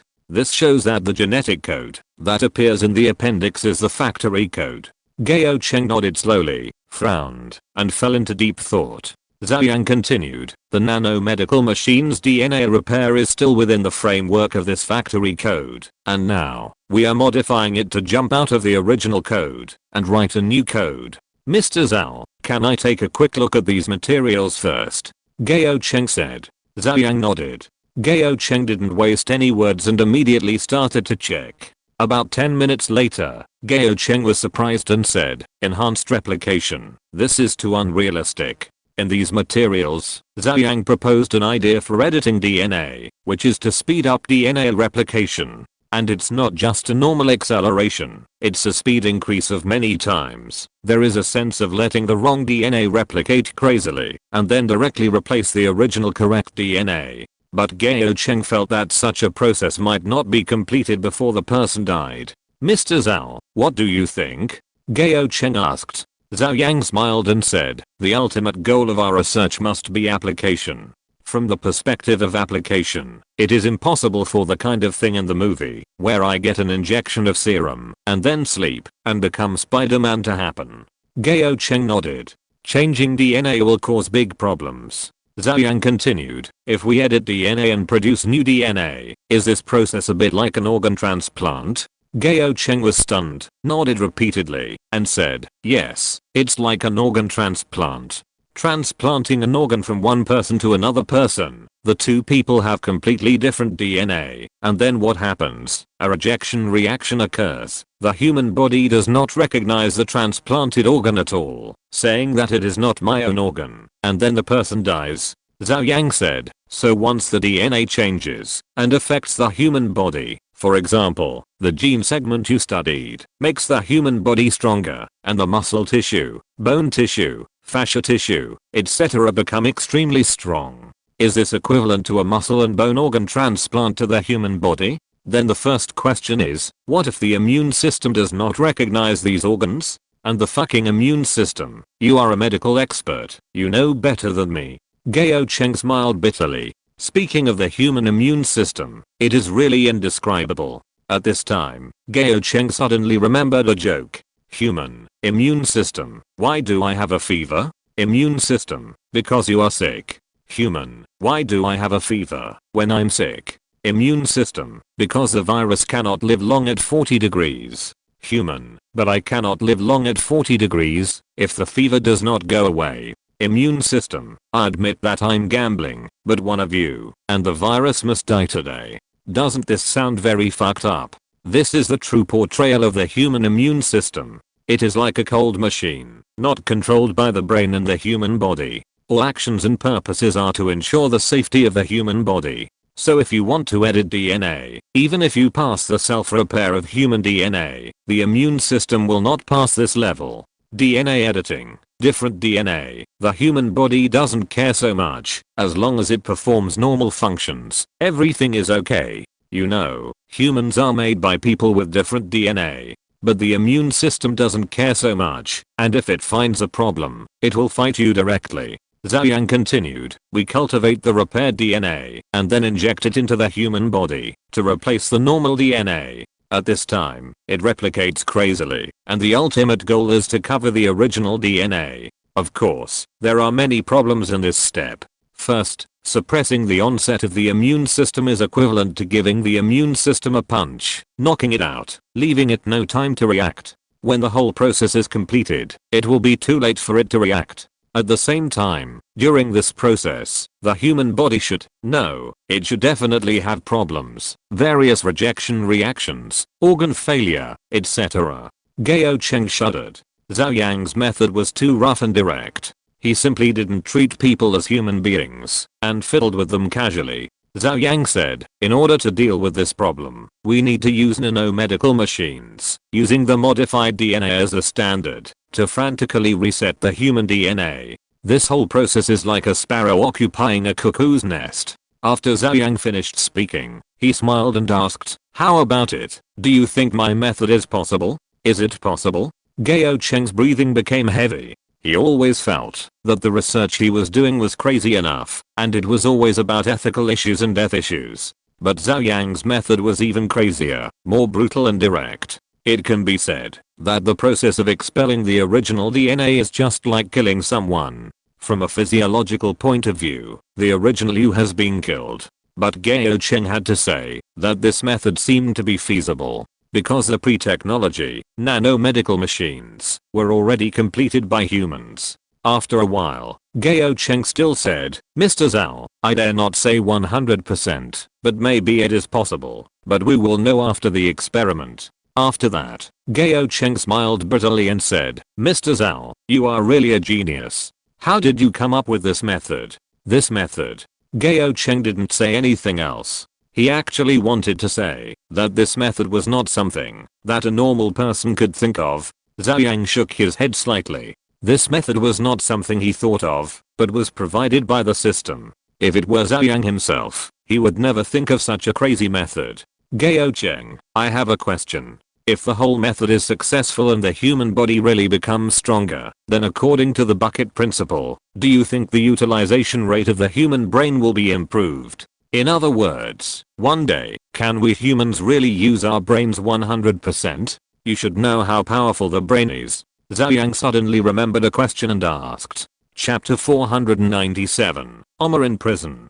Gao Cheng seemed stumped by the question. After pondering for a while, Gao Cheng said, "Mr. Zhao, I have really thought about this problem. As you know, nearly 90% of the functions of our human brain are actually idle. These brain areas only maintain basic functions. For example, it's like the CPU of a computer. It starts up and runs normally, but the CPU utilization rate has always been maintained at about 10%. Not to mention overclocking, it can't even run at full power. And I believe that, if the human brain can run at 100% full power, human thinking ability will definitely rise to an incredible level, or we humans will be able to evolve to the point where we exist purely as consciousness." Having said that, Gao Cheng shook his head again and said, "As for what you said, whether the efficiency of brain use can increase after the body is strengthened, I really don't know. Maybe we can only know after we really strengthen our bodies." Zhou Yang nodded, and without asking any more questions, he stood up and said, "Okay, I've handed the information to you. It's up to you next. Notify me as soon as there is any research progress." After leaving Gao Cheng, Zhou Yang devoted himself to the research and development of the Dyson sphere. On the other side, on Trap, after Zhou Chenggai killed all the Decidine carrier-based aircraft, he slapped his forehead and said, "Damn, I forgot to leave a survivor." Zheng Hanshan next to him was speechless and said, "You just remembered it. You are so old, but you get excited easily. You are really good." Zhou Chenggai sighed and said, "Okay, now you say I'm finished. Everyone is dead, so let's go down and see. Maybe there are still survivors down there."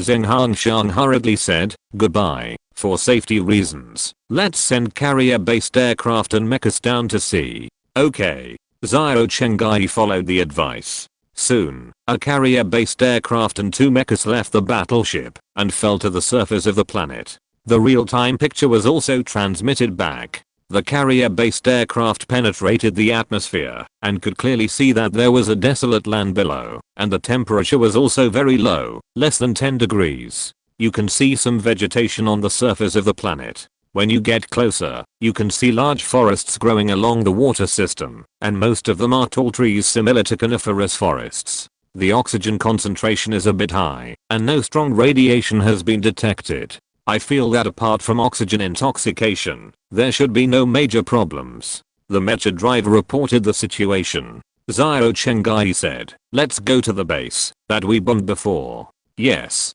A carrier-based aircraft and 2 mechas quickly arrived at the destination. In the center of a wasteland, there were large areas of buildings, but now they have become ruins, and pits formed by explosions can be seen everywhere. The area is not small, at least 10 square kilometers. It should be a base. Zhou Chenggai said. Zheng Hanshan nodded and said, "But it was bombed like this. There should be no survivors."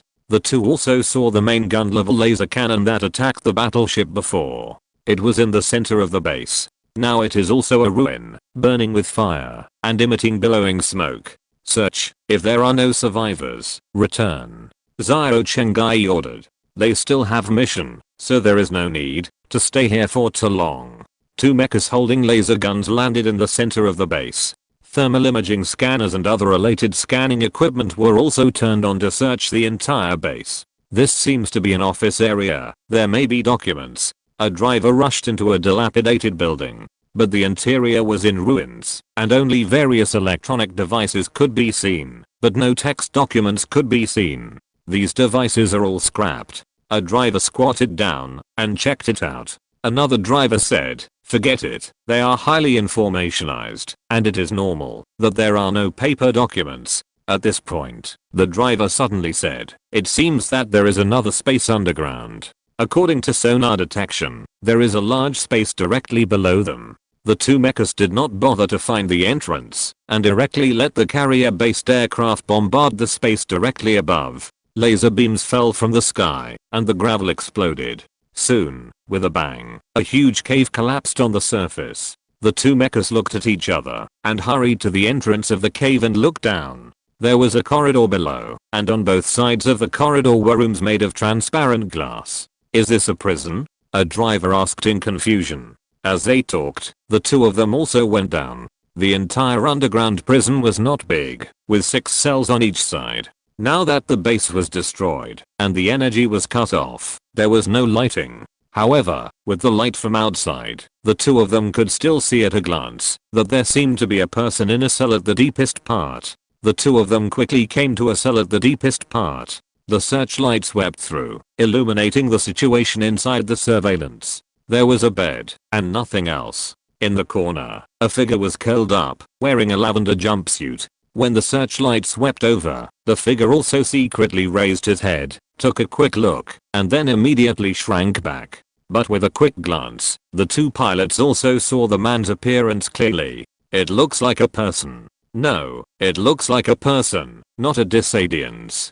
Disadians have blue skin. Could it be an Oma? Omas look very similar to us. As the two pilots were talking, Zhou Chengai's excited voice came from the communication channel, saying, "Bring the person back to the warship." Just when they were worried that there was no one alive to inquire about the information, this living person came. The two pilots no longer hesitated. One mech stepped forward and punched the glass. Even with the powerful force of the mech's punch, it didn't break the glass. Seeing this, the other mech drew out its laser sword and slashed the glass. Under the high heat, the glass slowly melted, and soon a hole was cut out. The man in the corner also raised his head, revealing a slightly pale face. It was a man in his early 20s with some obvious Oma features on his face. "Come with us," a pilot said, and his voice was automatically translated into Oma by the system. Hearing the familiar Oma language, the young man was instantly overjoyed and hurriedly said, "Oh my god, you are my compatriots." Just now, there was a rumbling sound above, as if it was attacked. What happened? It was indeed the Oma language. As he spoke, the young man stood up and greeted them excitedly. A driver reached out and grabbed the young man's arm, saying, "Don't move. We are not Oma people, we are humans. You are our prisoner now. Come with us." "Humans? You are actually humans?" The young man was shocked. Chapter 498, Seeking Help from Humans. But what was unexpected was that the next moment, the young man rushed over. "Quick, take me to see the leader of your human race." The driver was stunned. Zhou Chengai and Zheng Hanshang on the warship were also stunned at the same time. Earth. On the third day, after returning from the prison island, Zhou Yang unexpectedly learned that the warship sent out to perform the mission had returned. "Are you the third prince of the Oma Empire?" Zhou Yang looked at the young man in front of him and asked with some confusion. The young man stood up, crossed his right arm across his chest, bowed slightly, and said, "Hello, leader of mankind. My name is Koyoch Nicola, the great Nicola 173rd, the emperor of Oma, the third son of Bert Nicola." Zhou Yang did not speak, although he was a little suspicious of the young man's identity. Since Koyoch said it was, then it must be. As for the origin of this Koyoch, Zhou Yang also asked Zhou Chengai, and knew that he was imprisoned in a Decidin base on Trap. Destroying the Decidin base was the first mission, and the second mission was to gather as much intelligence as possible about the Oma and Decidin civilizations. After hearing that Koyoch was a prince of the Oma Empire, Zhou Chengai felt that this guy must know a lot about the two civilizations, since he was of such a high status. so he simply brought him back without going deeper. Then Koyoch was brought to Zhou Yang. Then Prince Koyoch, why do you want to meet the leader of our human race? Zhou Yang asked. Koyoch only said that he wanted to meet the leader of the human race, and on the way back, he did not tell the reason. Koyoch hurriedly said, I want to ask you humans for help. Zhou Yang was stunned, almost unable to believe his ears, and said, you mean, you, on behalf of the Oma Empire, ask us humans for help?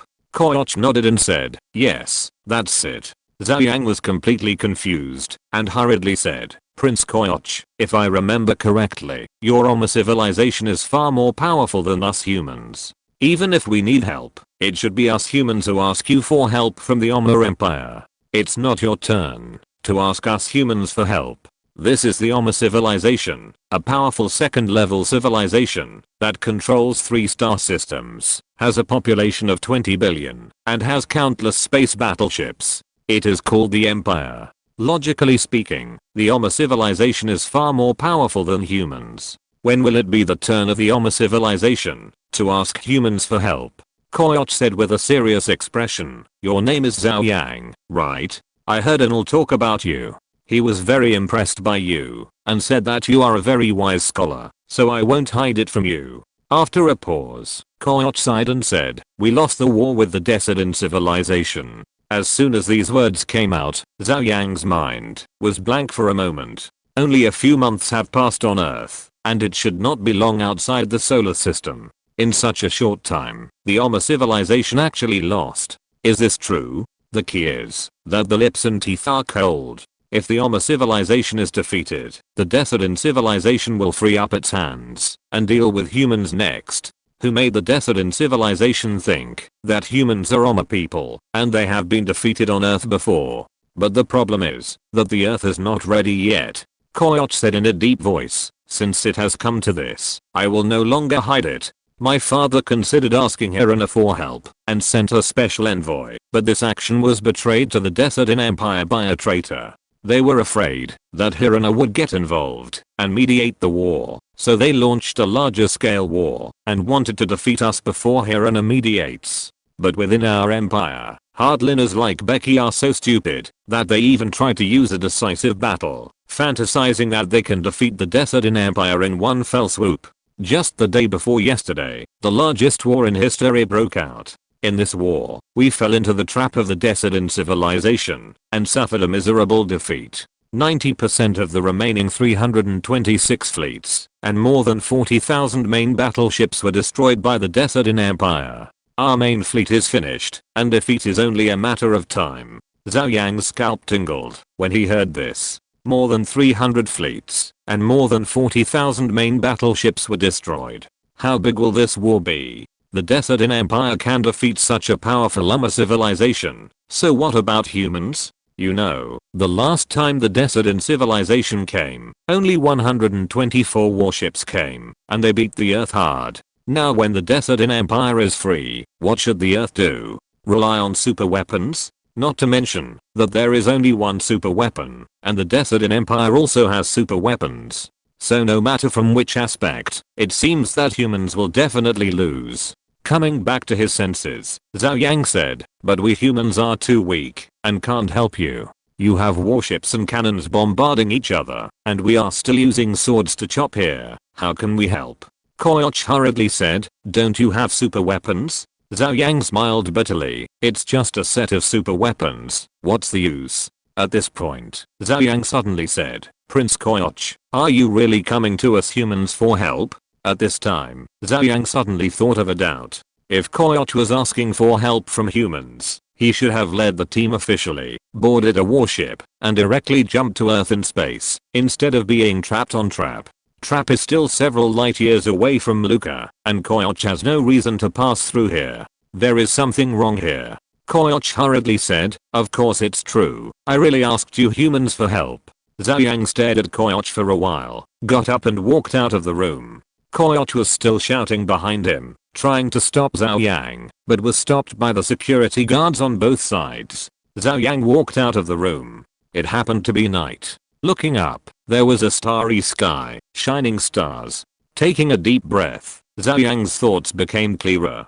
Zhou Yang didn't care whether Koyoch's identity was true or false, and he didn't care whether he was a prince. As for asking for help from humans, Zhou Yang felt it was not credible. The Oma people didn't take humans seriously at all, so how could they take the initiative to ask for help from a low-level civilization? So Koyoch's request for help still had to be questioned. But Koyoch revealed a key situation, that is, the Oma people were defeated.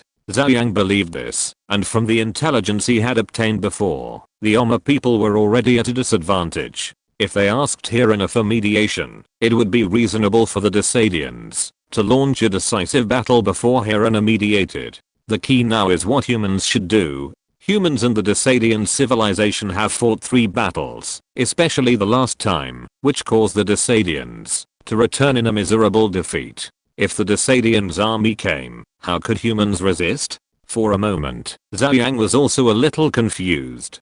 Chapter 499 Preparing to Evacuate. Emergency Committee. This is the situation. Zhou Yang repeated what Koyoch said. The people present knew the principle of the lips and the teeth are cold. When they heard that the Omas were defeated in the decisive battle and lost all their main forces, they all frowned. In this case, we are in trouble. The person in charge of Country Z sighed. The atmosphere at the scene suddenly became solemn. After a while, Scene said, we still need to build more warships. The person in charge of Country Y on the opposite side snorted coldly, even if we build more, how many can we build in a short time? Hundreds of ships. They have tens of thousands of ships, and super weapons. We only have one set, while the other side has many. The person in charge of Country Z looked at Zhou Yang and said slowly, in this situation, on the one hand, we have to prepare for war with all our strength and build more warships. On the other hand, he paused for a while, and then gritted his teeth and said, it seems that we really need to prepare an evacuation plan. After this, there was silence at the scene. Zhou Yang also sighed. When Fokman and his group appeared, he had proposed the evacuation plan, but it was just a preparation, and he never thought that one day he would really start this plan. But in this situation, it may really be activated. Zhou Yang said, if we want to prepare an evacuation plan, we must prepare more fully. Compared with the past, we now have mastered the space jump technology and can go further. If we want to hide ourselves, I think we have to go at least 100 light years away. 100 light years is already very far, so far that the Desatine civilization is too lazy to pursue human civilization. At this point, Zhou Yang called Fuxi. Sir. Fuxi's voice sounded. Zhou Yang asked, help me find out, among the habitable planets we have observed now, which planets are about 100 light years away from us, and are suitable for living. Fuxi said instantly, yes, in the Leo constellation, there is a red dwarf star called K2-18. One of its planets, named K2-18b, is located in the habitable zone. According to our observations, this planet is an ocean planet with a surface temperature of about 10 degrees Celsius, which is relatively suitable for living. The so-called ocean planet means that the surface of the planet is completely covered by the ocean. Of course, with the current level of human technology, survival in such an environment should not be a problem. Zhou Yang looked at everyone and said, there are many habitable planets in the universe. It is not difficult to find one similar to the Earth. The question now is, whether we should evacuate all humans together or evacuate selectively. After this, everyone fell into silence again. Now there are 7 billion people in the human race. It is not a simple matter to evacuate all of them. At least, transportation capacity is a huge problem. Moreover, even if all 7 billion people are sent over, how can we provide basic survival supplies? There are 7 billion people, and the supplies needed are simply astronomical. Everyone looked at each other in bewilderment. The person in charge of Country E said, I think we should first find a habitable planet similar to the Earth. If there are forests, land, and creatures, at least we will not be unable to adapt to it in the first place. As for how many people to evacuate, I think we should evacuate as many as we can. The person in charge of Country Z nodded and said, start with the important people, evacuate in batches, and evacuate as many as we can. Zhou Yang sighed. If this is done, there will be a key question, who is important, and who is not. It seems that everyone present does not want to say more about this cruel topic, and immediately changed the topic to discuss other countermeasures. When the meeting was over, Zhou Yang walked out of the building and suddenly had a strong desire to go home. For a while, Zhou Yang did not go home. Liu-jun, make arrangements, I want to go home. Zhou Yang called his security chief. Liu-jun was stunned and said quickly, Mr. Zhao, it's already past 2 in the middle of the night. Why don't you take a few hours rest and we can go back tomorrow morning? No, let's go back now. Zhou Yang shook his head, thought for a while and said, forget it, I'll take a mecha back. At that moment, he took out his mobile phone and asked Fuxi to send him a mecha immediately. 10 seconds later, a mecha fell from the sky. Zhou Yang went up directly, and without waiting for Liu-jun and others to stop him, he disappeared. The mecha fell from the sky and landed in front of the main door of the villa. The security guards hiding in the dark on the left and right also moved and quickly came up. It's okay, you continue. Zhou Yang waved to the many security guards, turned around and pushed the door, but the door didn't open, and Zhou Yang suddenly remembered that he didn't even have the key. But the security guards nearby should have it. Zhou Yang was about to ask them for the key, and the door opened. Chen Ruoan stuck her head out and saw Zhou Yang, her face full of surprise. Why are you still awake? And how did you know I was back? Zhou Yang was stunned. Chen Ruoan pointed to the camera on the upper right and then said, Tong Tong missed her daddy and made a fuss for a long time before she fell asleep. I couldn't sleep. By the way, why did you come back suddenly? Zhou Yang's heart trembled and he said, no, I had some time temporarily, so I came back to see if Tong Tong had fallen asleep. I'll go and see. Seeing his daughter sleeping in the room, Zhou Yang was also filled with emotion. Chen Ruoan gently hugged Zhou Yang from behind and asked softly, what's wrong? Did something happen? Zhou Yang signaled Chen Ruoan to keep her voice down and then went out, asking Chen Ruoan to make him something to eat. Zhou Yang said, while watching Chen Ruoan cooking noodles, Ruoan, I'm afraid you have to evacuate the Earth. Chen Ruoan was stunned and said in surprise, has the situation reached such a serious level? Evacuating the Earth means giving up the Earth and believing that it will fail. Zhou Yang sighed and said, although it's not the last moment yet, the current situation is not very good. Let's evacuate. It's just to move to another planet. It's the same. As long as we are together, anywhere is home. Chen Ruoan's eyes softened a little and said, that's what I said, but it feels a bit awkward to leave the Earth suddenly. And do we have to evacuate everyone? Zhou Yang was silent for a moment, shook his head slightly, and said, it may be too late for everyone to evacuate. The transportation capacity is really limited. Chen Ruoan was surprised, but didn't say anything. In the next few days, Zhou Yang didn't rush back to the Academy of Sciences. He can work from home now. The evacuation plan was also prepared in secret. After screening, a planet 89 light years away from the Earth came into human sight. Compared with K2-18b, this planet may have better conditions because it has land, and its gravity, volume, rotation period, etc. are similar to those of the Earth. On the 11th day, after learning of the defeat of the Oma people, humans sent the first fleet to the planet named Hope for preliminary exploration. On the second day after the fleet set out, Zhou Yang suddenly received news from the prison island. Gao Cheng's research was completed. Chapter 500 Experiment Failure. On the prison island, Zhou Yang met Gao Cheng. How did it succeed so quickly? Zhou Yang was a little surprised. Even though he provided the research direction and relevant technical information, it was still a little too fast to complete the relevant technology in just over 10 days. According to Zhou Yang's original idea, it would be very fast to complete the relevant research in 1 month. Gao Cheng looked excited and said, it's still the information you provided, Mr. Zhao, that helped a lot, and it took a bit of luck. I didn't expect that after a few experiments, I found the right method. Zhou Yang laughed dumbly. Sometimes, scientific research also requires a little luck, and it's a good thing to be able to research it. Zhou Yang didn't ask any more questions and said, take me to see it. Gao Cheng quickly took Zhou Yang to the laboratory. In the laboratory, there was a nanomedical machine. In Zhou Yang's method, the nanomedical machine is also a very important step. Gao Cheng asked someone to bring a test tube with a light blue medicine inside and said, "This is the gene segment culture medium I made. How is the replication ability?" Zhou Yang asked. The key to his technology is to replicate the injected DNA very quickly and then replace the existing DNA and then use the ability of the nanomedical machine to repair it crazily. Gao Cheng said, "Do you still remember those big dinosaurs underground? They have extremely strong healing abilities and extremely active tissue cells.